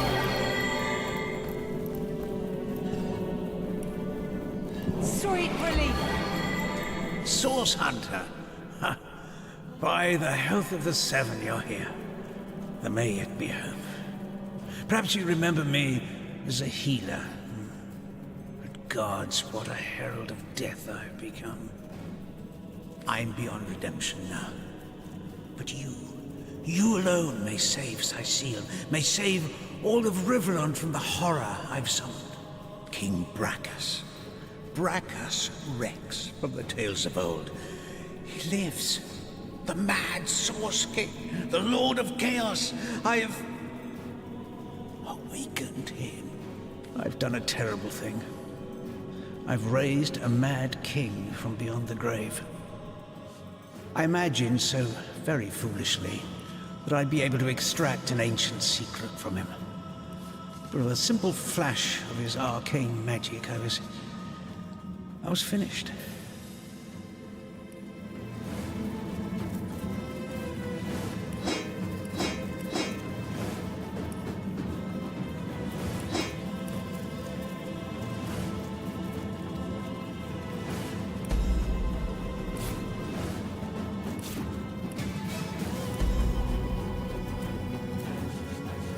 I'll tell you all I know, Source Hunter. Brachus was a dangerous monster, but he achieved things no man or mortal could have dreamt of. He alone is said to have known a great secret, how to break the Forge of Souls. I promised to extract this secret for a woman calling herself the Conduit. In exchange, she vowed to reveal to me a certain power of her own. In hindsight, I see that I dealt with the devil, and I've received my damnation. You can defeat the unholiness I've raised, Source Hunter. You can save the countless innocents that will perish under the Source King's mad fist. I pray... No, I believe you can reverse my failures.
One who comes to watch the spectacle, to see the sovereign of the source ascend again. Or perhaps you are the first in a long new line, the first that will try to stop my dominion again.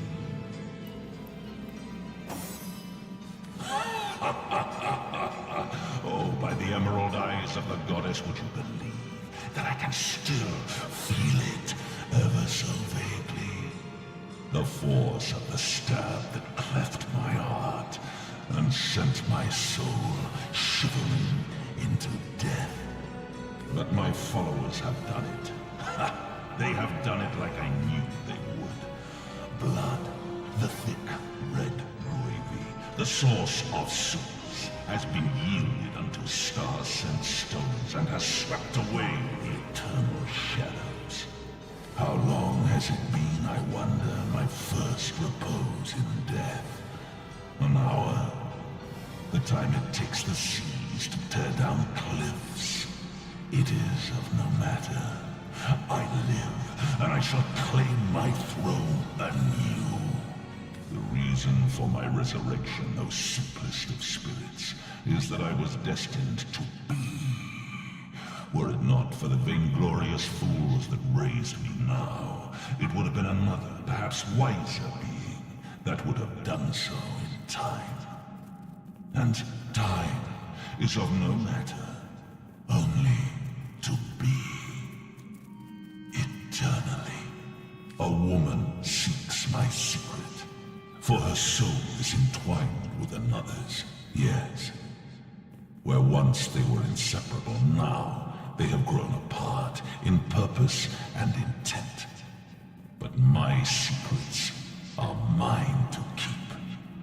Perhaps when she lies shivering before me, pledging alliance to her king, I will break her forge before I break her.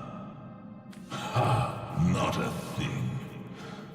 There was a woman once that went by that name, until I mangled her body into that of a leaf. Oh, my sister dearest, Cassandra and her man-cat. Mere pets of mine, the both of them. Tools to bruise and break as I saw fit. They bled so very beautifully. A source hunter. So you are, though you are so much more, and do not even know it. No matter, they still smell like you do, by the by, your brother and sister hunters, as they closed in around me that first time. Fear. That most sly, most intangible of sense. Drowned out soon afterward by the acid stench of urine.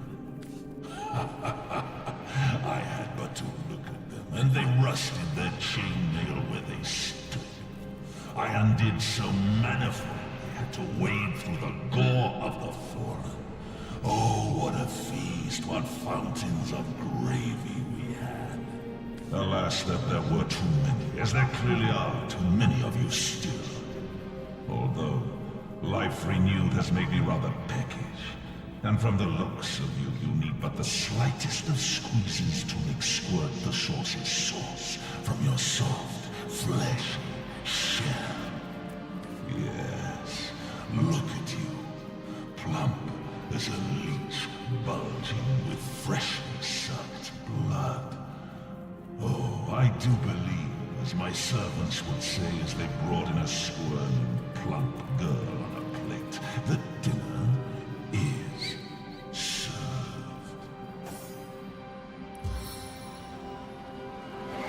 I feel better already!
water rain down.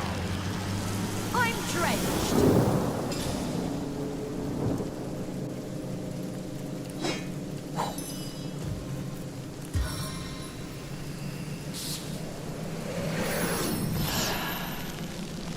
As good as a new penny.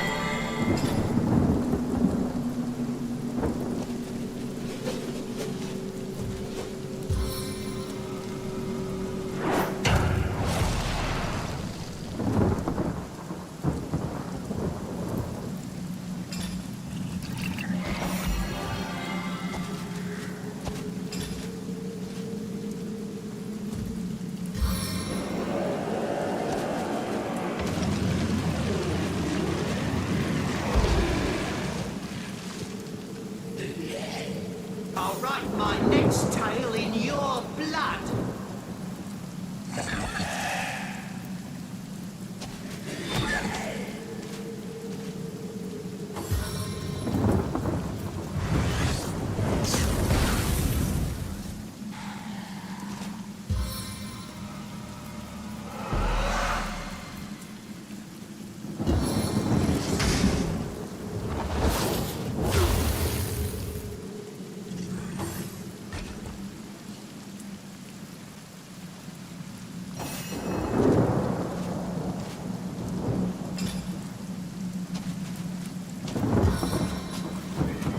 It's a miracle!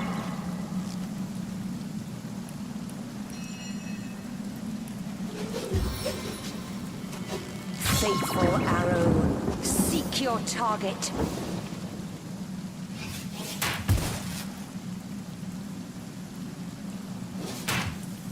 A stitch in time, eh, my friends?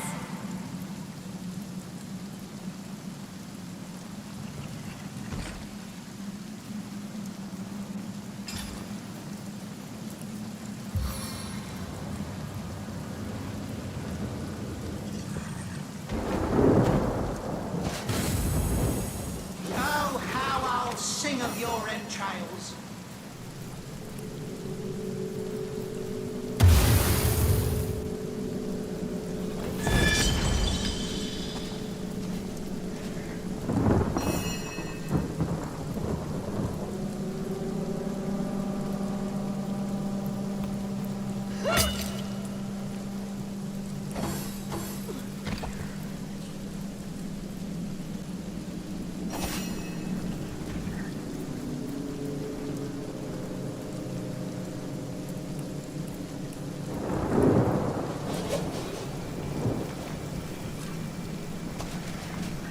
See how fast she scuttles! I need to dry off.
I'll make short work of this scum.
Shall I start shredding from the top or the bottom?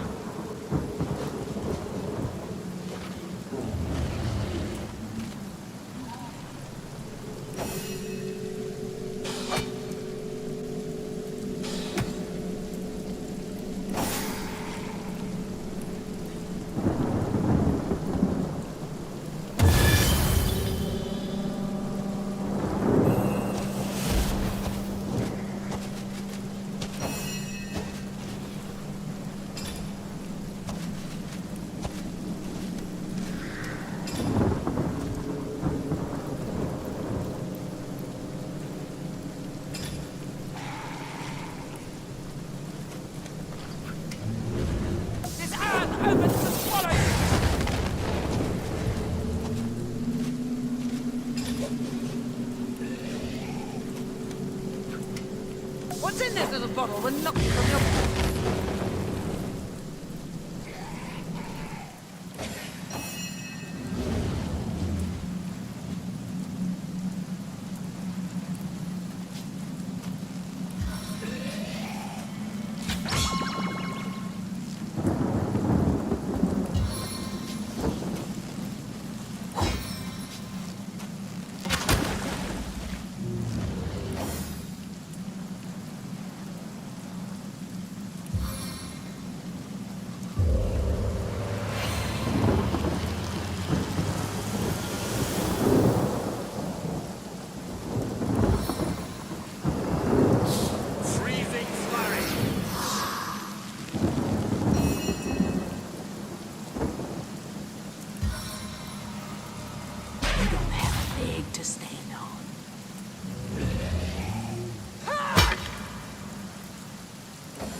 In your name.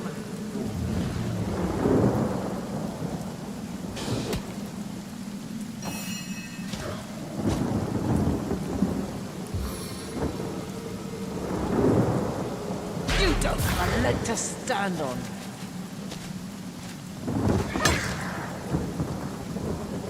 Trying to escape.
body is broken.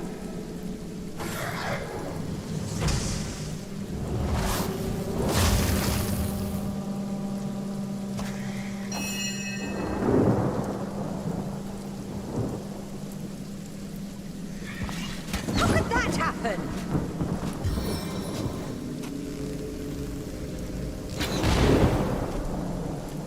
Bless the seventh. I am restored.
All the weight of Rivellon within the smallest seed.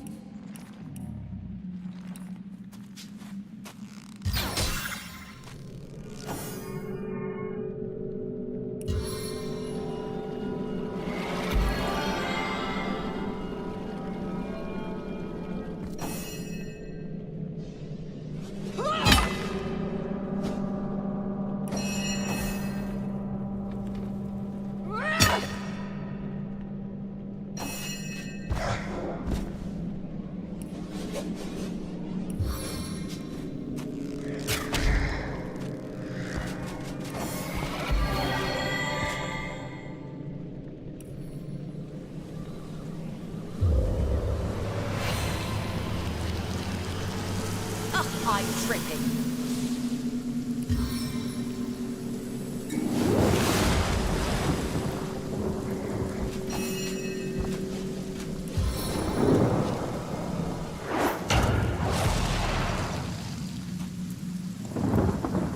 Heaven have mercy on your soul. And that as good as a new penny.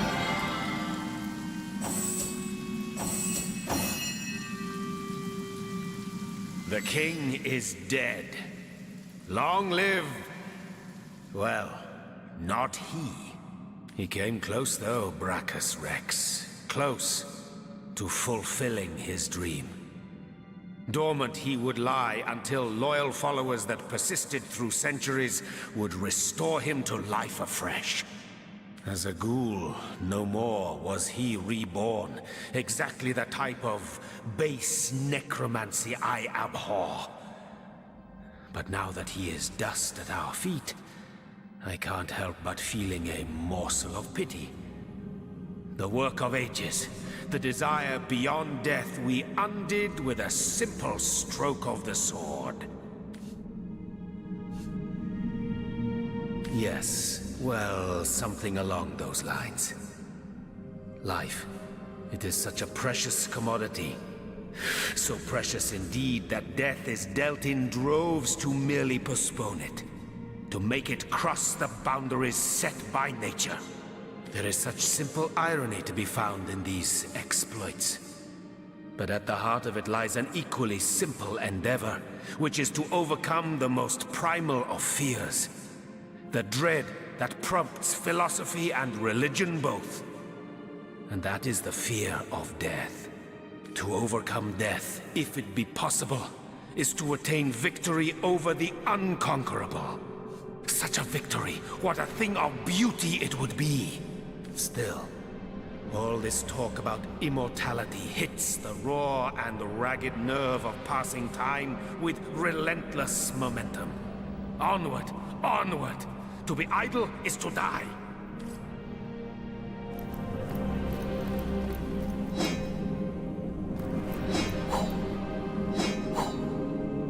Striking it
curiosity!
Now, where is my pepper? Did it sprout legs and run away? Ah, there it is.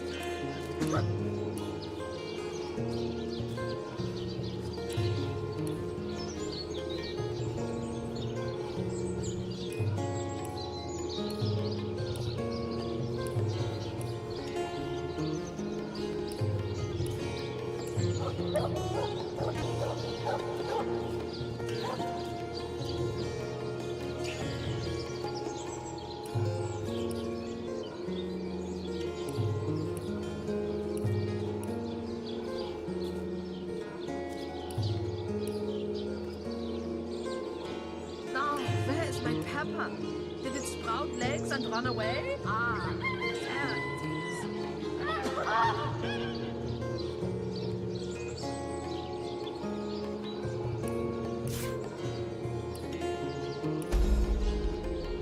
Magnificent. Oh, truly wondrous. I feel like a prisoner set free, free to bask in the daylight once more.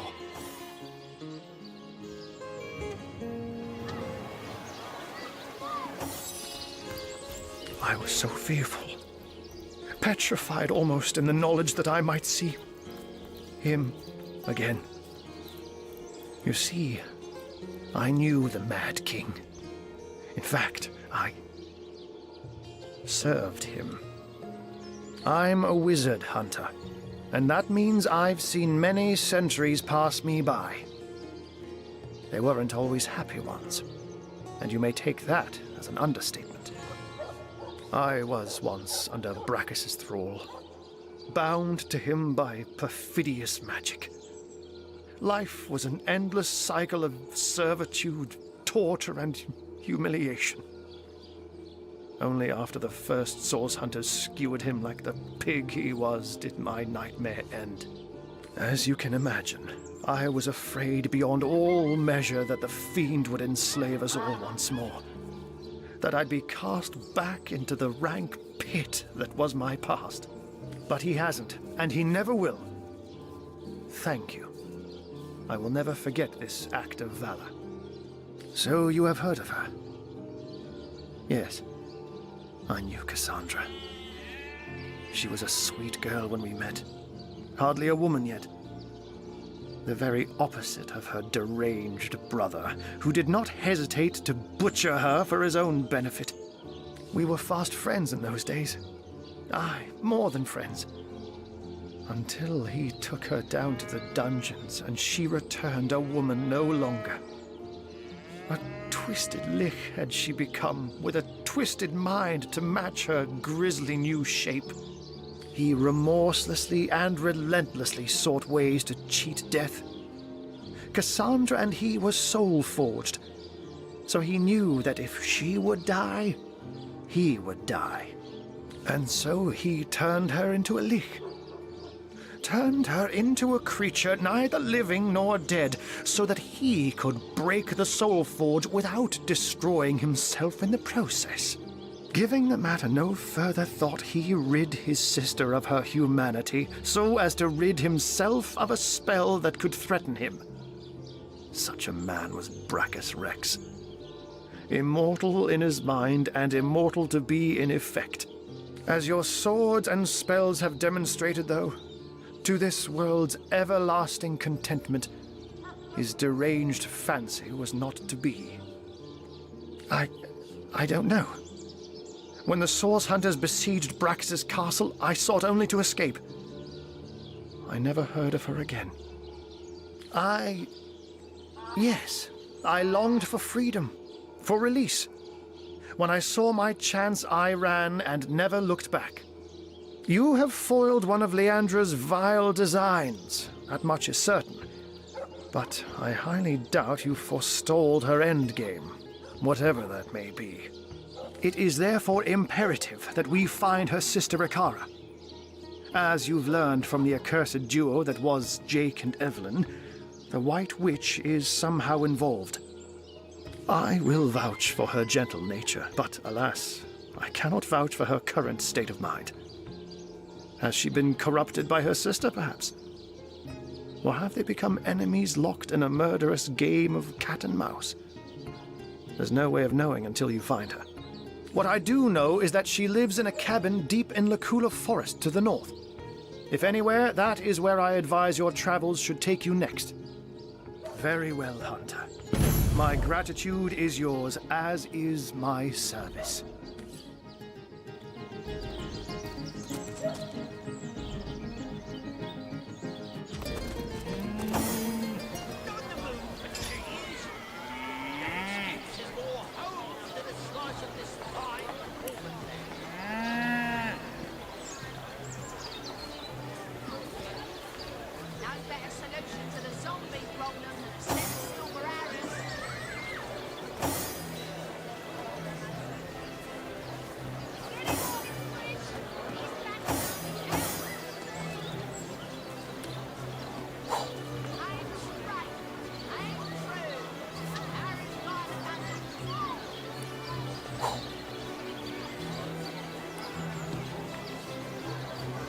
Any takers? Come on, you chickens! Aaron has as many friends as the man with many cheeses. Now the best solution to the zombie problem is set silver arrows.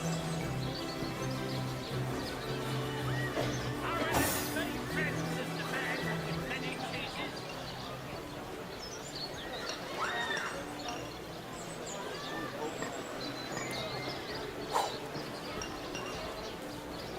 Watch the undead quiver in their moldy boots.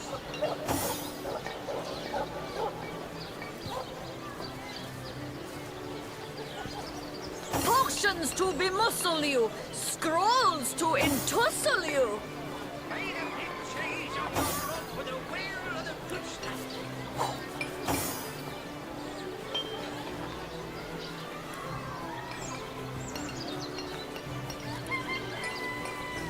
Made of big cheese on your rock with a wheel of the good stuff.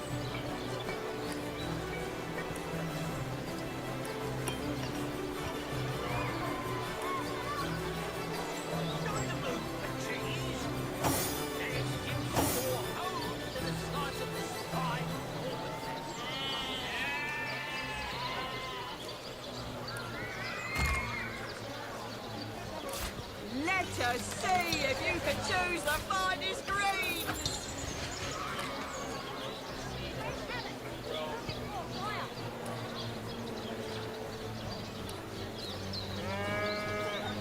Quiet day on the market, it seems.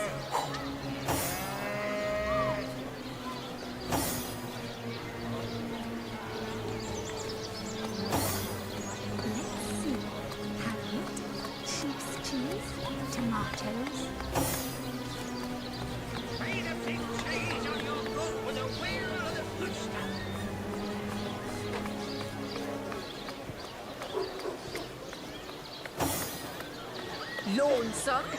Spiritless? Perhaps wrestling an earth elemental will inject some vim into your routine.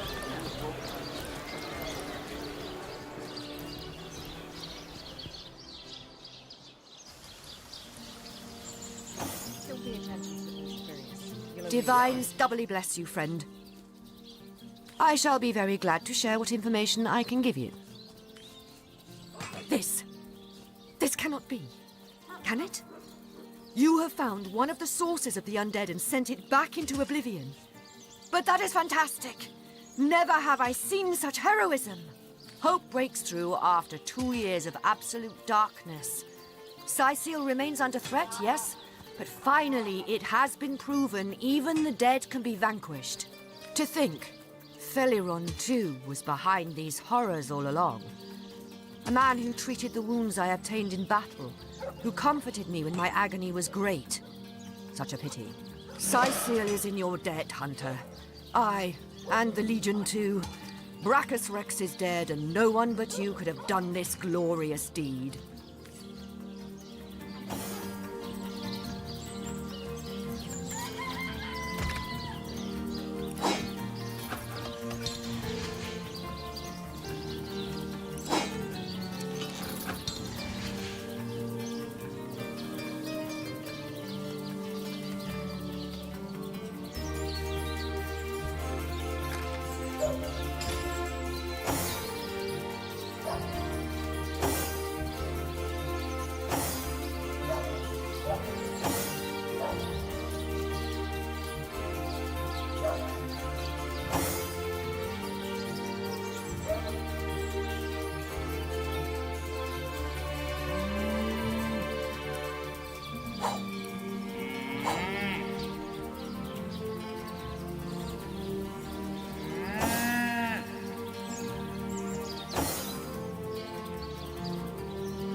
Salutations, Source Hunter. You don't think it's infected, do you? Come on now, I pulled her off you before she could do any real damage. Any real damage, good future? I've been mauled. I'll be disfigured for life.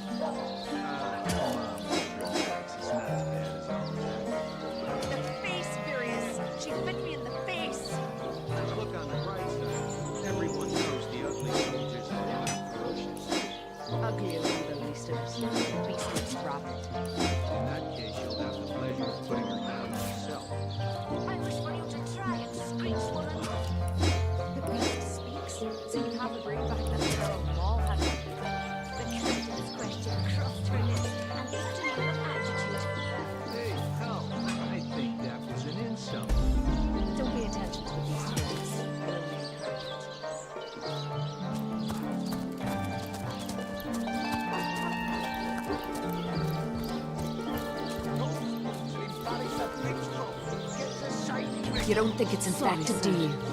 Come on now, I pulled her off you before she could do any real damage. Any real damage? Are you joking? I've been mauled. I'll be disfigured for life. Ah, come on with the dramatics. It's not as bad as all that. The face, Furious! She bit me in the face! Look on the bright side. Everyone knows the ugly soldiers are the most ferocious. Ugly'll be the least of it. The beast looks rabid. In that case, you'll have the pleasure of putting her down yourself. I wish for you to try it, Screech Woman. The beast speaks? So you've half a brain behind that feral maul, have you? The cretin's question crossed her lips and aped an air of aptitude. Hey, Tull, I think that was an insult. Don't pay attention to the beast, Furious. You'll only encourage it. Embarrass a rich drunk and get to shining recruits. Sorry, sir.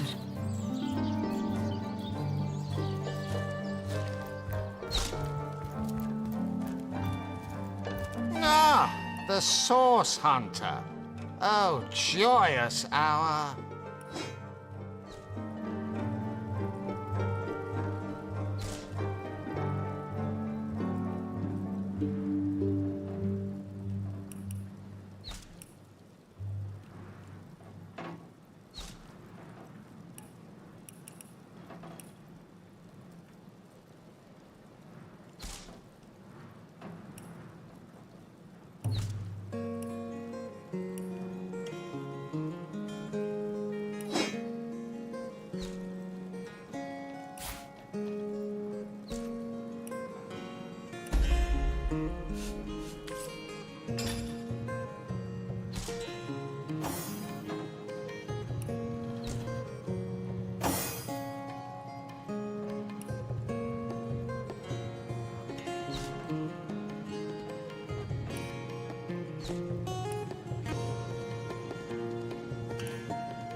Red and orange, yellow and green, the finest veggies Sightseal's ever seen. That's quite the valuable gift. That's right. So don't shatter it to pieces if you can help it. Perhaps I'll decide to take it back later. Go on and take it then. See if I'll make any use of a gift hard given. No better solution to the zombie problem than set silver arrows. Aha! We meet again, and well met you are. Did you know I've constructed a little theory about you both? Yes, I have indeed. The theory is this. You are not you. Or rather, you are you, but you is not all there is to you. And that goes for both of you. But I see you're staring at me like a cow stuck in an astronomy lesson, so let me start again. I think that you carry two souls inside of you. One that belongs to the mortal human beings that you are now, and one that belongs to certain someones with whom we've both become acquainted. You remember that segment of the tapestry your efforts helped to mend, don't you? The two great generals? How they led the battle against the Void's first attack on Rivellon? It would explain a lot, wouldn't it? Your connection to the Void, your presence here at the end of time. True, the mystery of Starstone remains, but at this rate, we'll have it sorted out in 2 shakes of Ahu's tail. As luck would have it, a new portal awaits. Perhaps answers do as well. So, onward.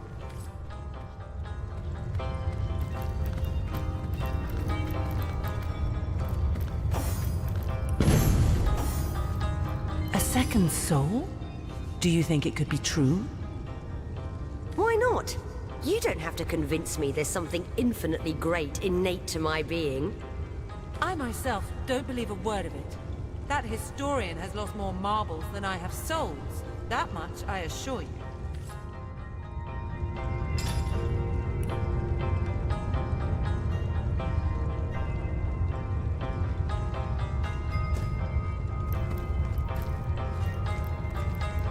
What have we here?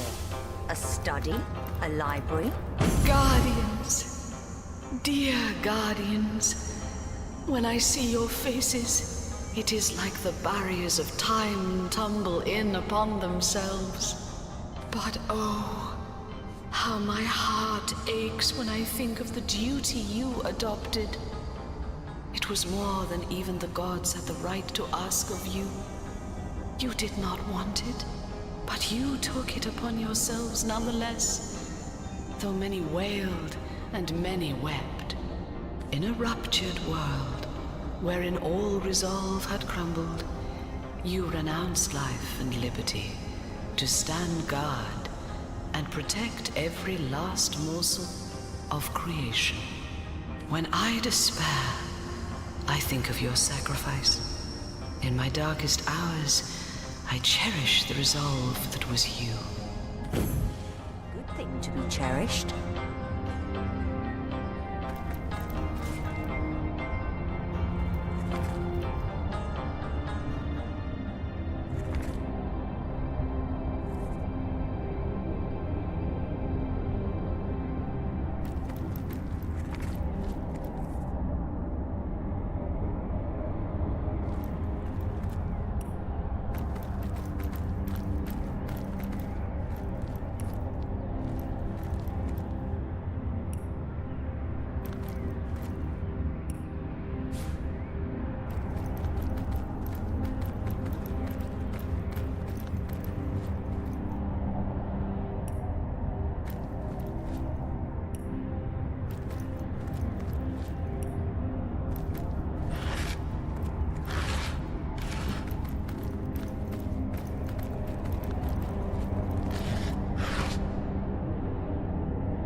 Hail, holy light, offspring of heaven, firstborn!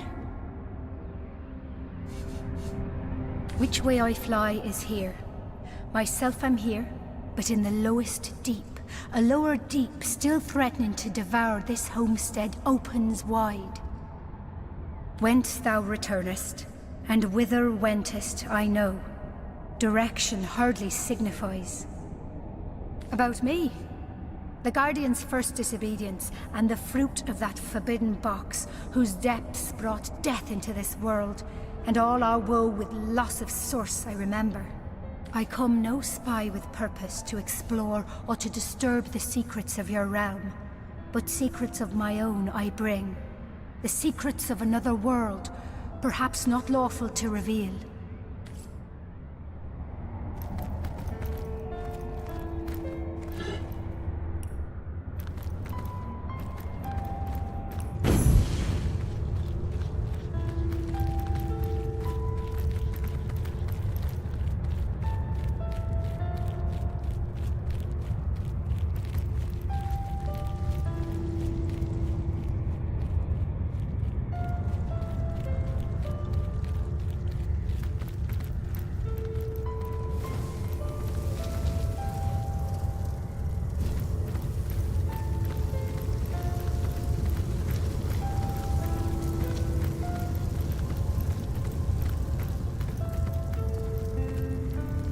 How might I serve our mission? Threads I weave and tales I see. All will I tell. Her story is the story of 1,000 tales. She has traveled the celestial sphere that is Rivellon more extensively than even the historian has. Once upon a time, her favorite words, she was of incalculable importance during the wars against the Void Guards that threatened the creation of the gods. Wherever they hid, she found them. What plans they thought most secretive, she knew them. Teller of Secrets is her title, for in her world there are none.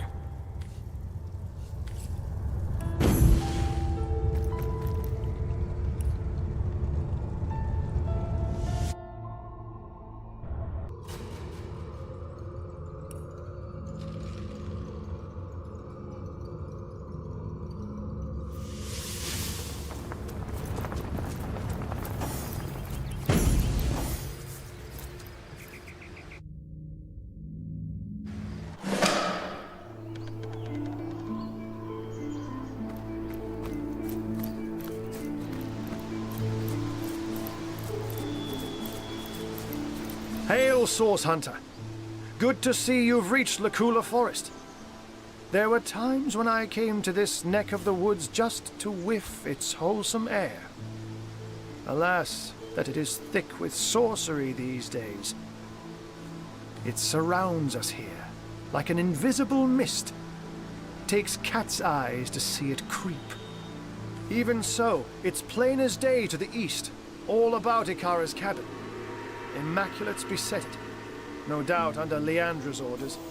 If she has ordered such thorough defenses of her sister's cabin, we may be certain that whatever lies within will be a prize more precious than butter-baked plaice. That means Ikara herself must be there, Hunter. And it is essential that you find her. Only she can shed light on the details of Leandra's plans. Ha! Zigzags would see you dash rather than mosey. But matters such as these require a thoughtful approach. Leandra and her cronies may be lunatics all, but they're far from brainless. So be wary, Hunter, and be safe.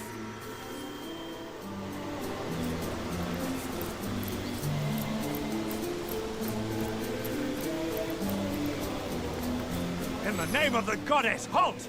Who goes there? A wanderer, you say? A lost sheep, perhaps, that has found its flock? The stable of Immaculates? Why, it's Silver Glen, of course. Once the abode of miners, now the abode of the faithful. We have traded the search for silver for the pursuit of divinity. I'm sure this sounds strange in what are strangers' ears, but you must know that but a short while ago a frightful sickness felled us by the dozen, until she who speaks for the goddess brought us a cure. She showed us how we may overcome the frailty and even the decrepitude of our mortal bodies. That is why we now live a life of devoutness and civility, so that we may become immaculate.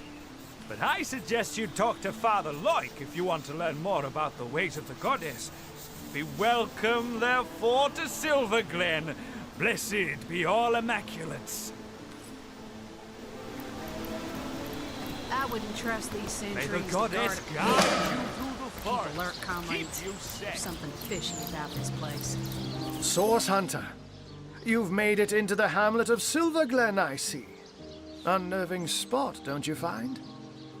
Leandra has fashioned herself a hero here, but the townsfolk don't seem to know the truth behind the conduit, though they call themselves Immaculates. I've been shadowing the local priest, a man by the name of Loik. I have the feeling he knows more than most in Silver Glen, for I've followed him in the night when he meets with cloaked strangers, and goblins even. Mangoth, Hyberheim. Of strange things I've heard him whisper. Yes, this priest has shady goings-on written all over that smug, holier-than-thou face of his. But we must start at the beginning, Source Hunter. The White Witch is still at large. If we want to get to the true heart of Leandra's doings, we must start with her sister. And she's far likelier to be in her cabin among the trees than here among Leandra's followers. The Immaculate's presence here is highly disconcerting. But we mustn't lose sight of our mission, Source Hunter. The White Witch resides somewhere in the wilds of the surrounding forest, and we must find her.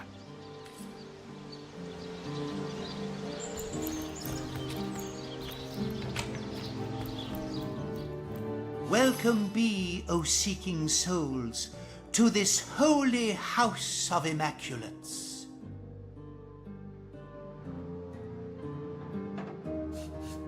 I am Loic, enlightened one among Immaculates, spokesman for the holy conduit, as she is spokesman for the goddess herself. Hers is the blood.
dear, dear.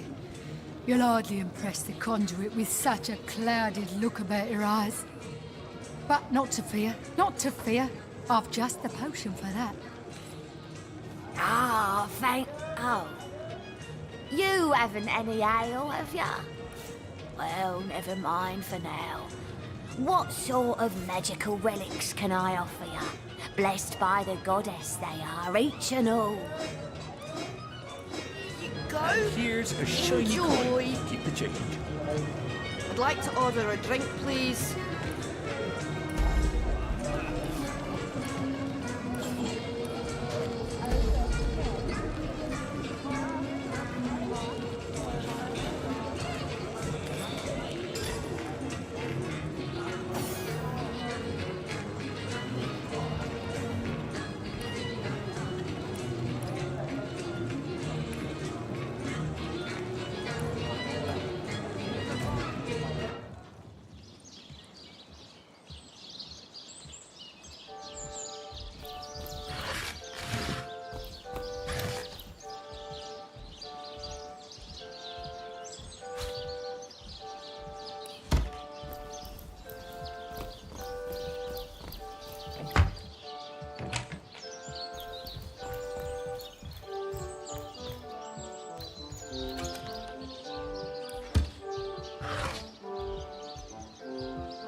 Striking it rich!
You dare disturb my rumination?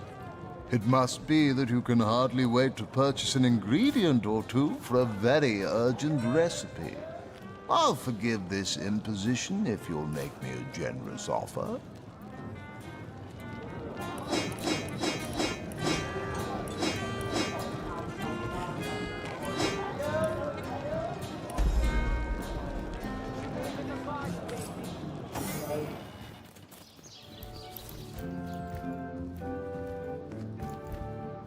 Farma Malbenita, a source hunter in Silver Glen.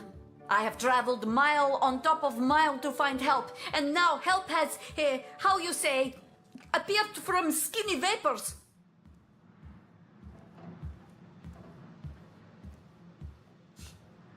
My story?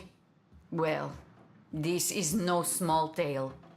I think perhaps you will be more interested in the, how you say, the short end of stick. I believe Lawrence, the leader of Mining Guild, tell my husband and many of other workers to mine deadly ore called tenebrium. Lawrence knew that this ore caused rot. Charming name, no? Yet ordered the miners to continue. Many men, my Ben among them, become the sickness. And now they, how you say, kick down the bucket. But the sickness, it is not normal. It kills swift and terrible, not unlike Source. My son Sebi and I travel from our home to find truth. But this has proven not so easy. When his father died, Sebi became restless. Being off the edge, he joined army and go straight to front line. Though I was nearly old woman, I joined army as healer to be near and look after my boy. There we saw special legionnaire using strange weapon. And this legionnaire soon come to my tent with the same disease that killed Ben. I discovered the tenebrium ore in this weapon. It was the ore that killed them both. I come to Silver Glen to discover truth, and here I find Lawrence, that arrogant man, conducts his business without apologize to any. My sweet little Pomargo Visago, my darling Ben, me got along like, how you say, peas and ferrets. But here there is work, very well paid, in mines, clearing special rock from silver mine. So he leaves Sebi and I to come to Silver Glen. We wait with hearts like stones for some months. And one day we see familiar figure moving with strange steps on path toward cottage. We run to meet him and take him into our arms, but he collapsed at our touch. We help him inside and set him to rest. But he was in terrible condition. Each hour he grow worse, rot so fast we hardly recognize him after 2 short days.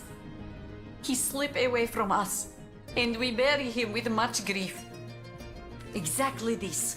Please, Source Hunter, you must help me prove that Lawrence made his workers to mine deadly tenebrium. For your help, I offer blessing from my homeland. Se vi mal successos, mi planto serit sarbo cae tormenti via nepo CNGY branco. Translation is difficult, but it means something like, if you fail, I will plant cherry tree and haunt your grandbaby beneath branches. Good luck.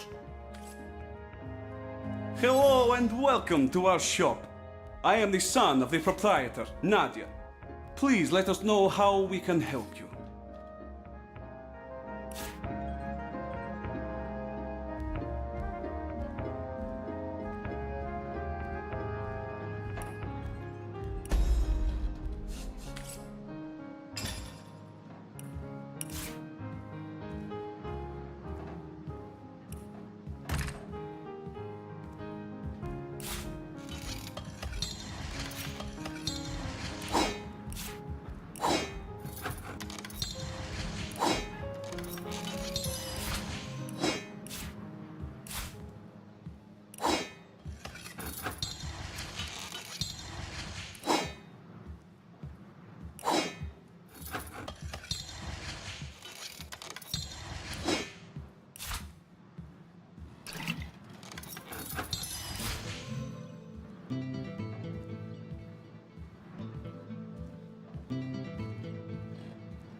You there! Back off! Bicky Boom! One more step and Bicky Boom! No, don't go! Please help me! That thing is keeping me trapped here! It's crazy! It'll kill me! Princess keep her trap shut or Bicky Boom! No folks, shoo or Bicky Boom! Last warning! Off!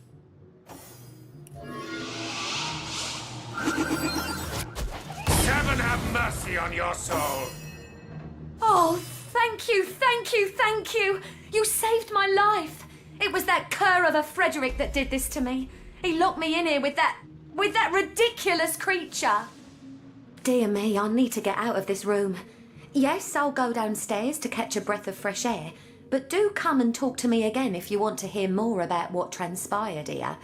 My thanks once more, sweet hero.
from the mines.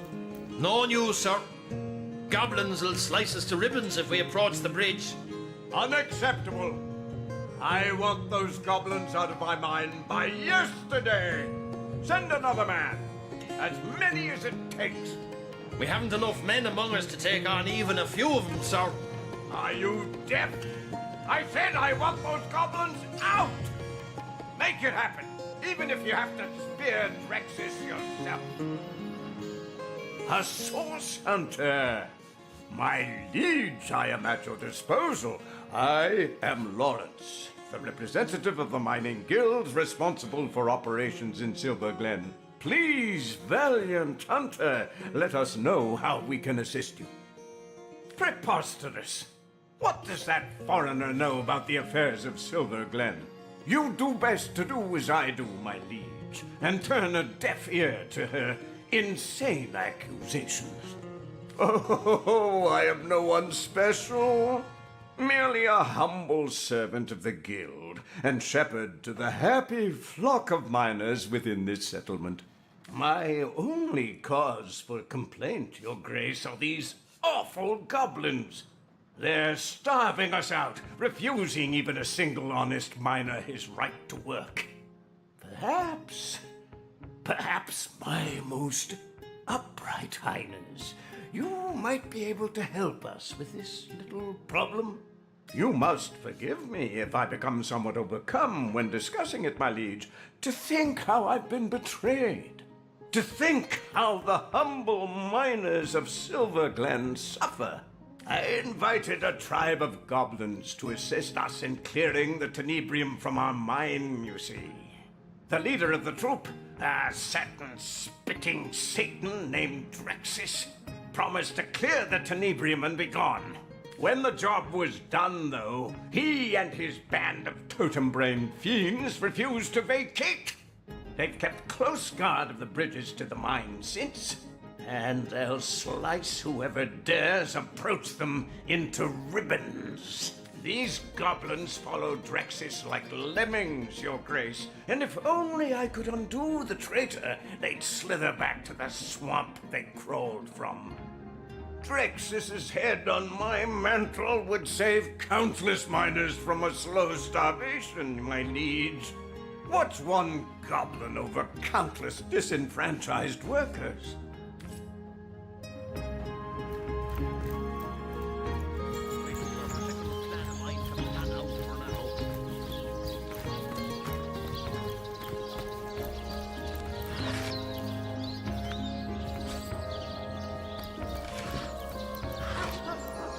Come hither, sweetheart, or if I had a star for every time you brighten my day, I'd have a galaxy in my head. I don't mean to make trouble where there ain't any, comrade, but in my years of hunting source, I learned that anyone so eager to climb into your lap after a moment's meeting is hiding something they hope you won't discover. I'm not saying this Lawrence character is involved in sorcery, but it wouldn't exactly surprise me a lick to find out he knows more than he's letting on. To all my It warms my heart to picture him squirming about, plain as day, with 3 seasoned source hunters on his tail. Nowhere to hide his sniveling mug than at the bottom of a burlap sack. Tell me, Where the wind blows, the goddess breathes. Where the rivers run, the goddess weeps. How can I connect you to our eternal goddess, my friend?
hero! My heart is still racing. That little monster's face haunts me every time I so much as blink. Yes? Search me. He's a regular of mine. With rather eccentric tastes, I might add. He always wants me to wear a grey wig, for example, and walk with a cane. But I digress. Anyway, he recently spent the night again, and I couldn't sleep because of his muttering. He talked something awful all through the night. In the morning, I told him he had gone on and on about some Maradino character and a supposedly secret treasure lair somewhere in the woods. Next thing I knew, he flew into a rage, said the treasure was his and his alone, and that I was nothing but a meddling care. I was just about to let him know I won't stand for such language when he pulled that monster of a bicky out of his satchel and told the little gnome to guard the princess and to go boom if I tried to escape. I spent hours of horrid fear up in that room until you saved me. Bonnie's my name, and I am, or rather I was, a lover for hire. Folks would come to me when they were in need of some company, conversation and more intimate desires. But this fiasco has put an end to it. I'll never set another foot into a client's room, not on my life.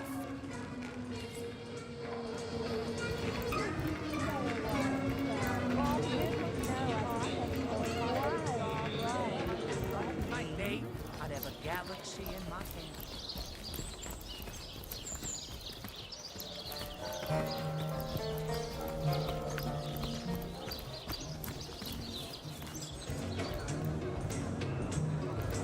Watch where you're going. These beauties will pierce you to the bone. So, do you fancy a trade then? Come now, before my ale arrives.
Hi there, cutie pie. Wanna have a good time?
I prefer to drown my sorrows with ale.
defend you till my death rattle.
Vengeance from the skies!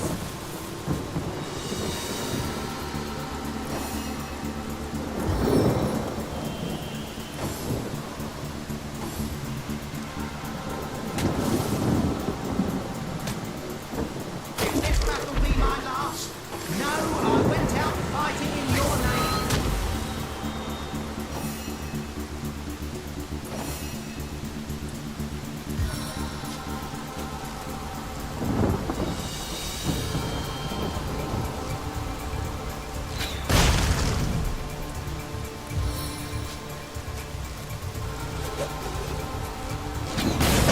The unending darkness.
As thrilling as the stage, though not half so bloody.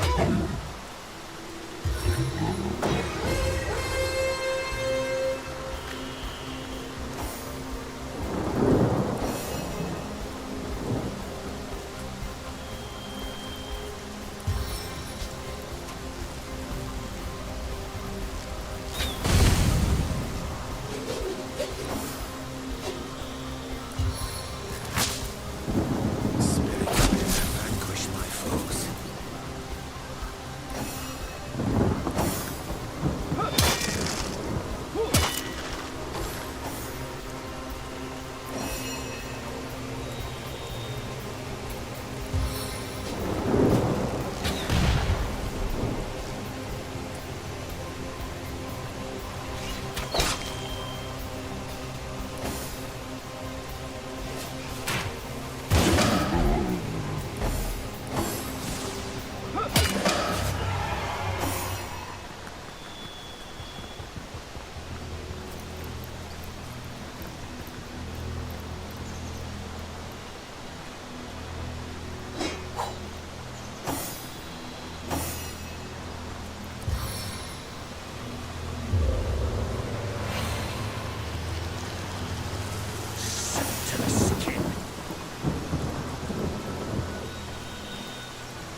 goddess guide you through the forest, keep you safe.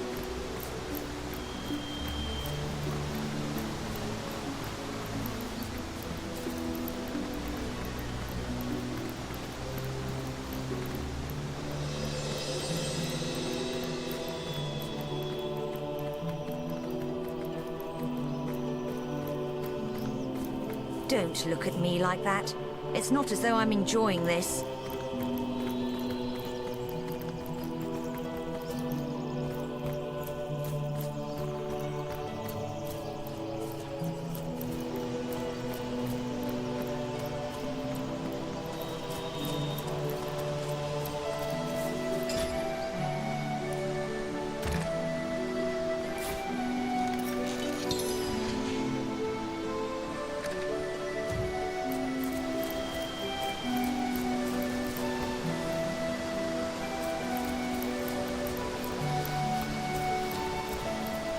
You there, your knightship. Oh, please, come to our aid. My wife and I are stranded here. Oh, we're refugees, my liege. Two of the far too few souls that managed to escape Hunter's Edge when the orcs invaded. We were hoping to reach Silverglen, but we were attacked by highwaymen. Those devils would have scalped and skewered us if it hadn't been for Alfie. Oh, the brave creature bit one of them in half, though not before being frightfully wounded himself. Bravest beast of burden in the borough is Alfie, but the poor blighter's bleeding like a stuck pig and can't move no more. Which means we can't move no more either. Why, it would be folly to abandon a bandit killer in a wood full of bandits now, wouldn't it, your knightship? Besides, all our worldly wealth is strapped to his back. We'd be destitute without it. And yet, we can hardly stay here forever. Silverglen is close enough to see the chimney fumes from here. Mara absolutely refuses to leave Alfie's side, and like I said, I'm inclined to agree with her. If only a stout champion would, step up and lend us a hand. Oh, we'd be mighty grateful if you would escort us to Silverglen, your knightship, for it is our aim to set up shop there. A new smithy in a new town. Without Alfie, though, without the tools he carries, I'd be like a fisherman without his rod, grasping for salmon with his bare hands. Never could I produce the quality of work for which I'm renowned. Our predicament is clear, and the biggest problem is that Alfie's wounds are so dire, no ordinary healing potion will work. He needs... well, I don't know what he needs, but they say miracle cures are produced by the priests of Silverglen.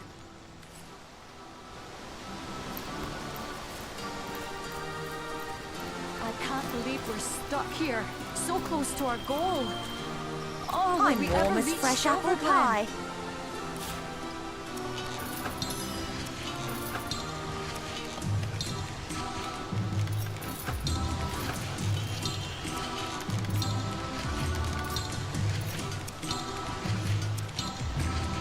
I knew that man, comrade. A fine blacksmith, Bjorn. It gladdens me more than you can imagine to see he and Mara escaped Hunter's Edge. But it's no wonder he blames me for what happened there. Well, it started like any other day, comrade. I told you before, and this much was true. Hunter's Edge was a quiet place. There hadn't been a peep from the Phantom Forest in nearly a century.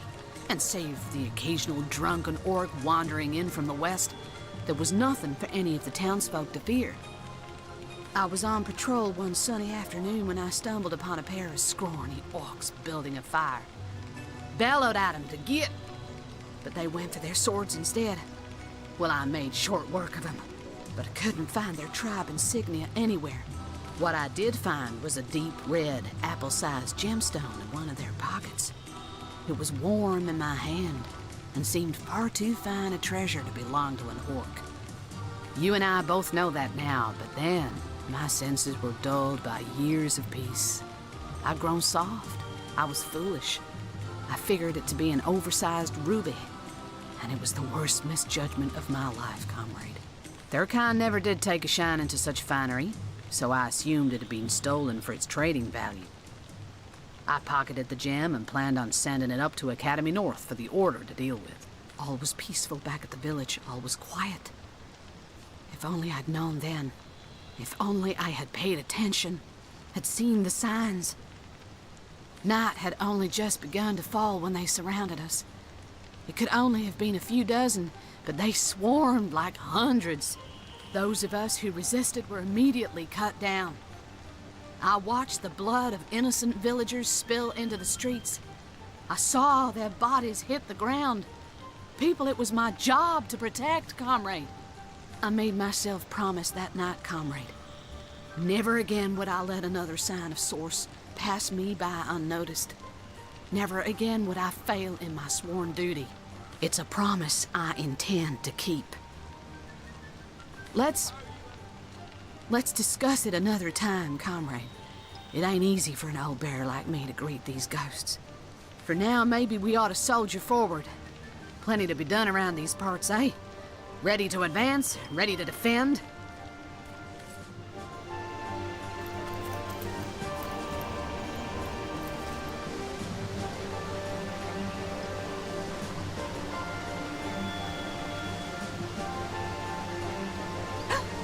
What was that? Please don't leave us to our own devices, your knightship. Oh, no. Heed our call for It's nothing but a assistance. squirrel. Oh, God. Dear, oh dear, my nerves are all shot.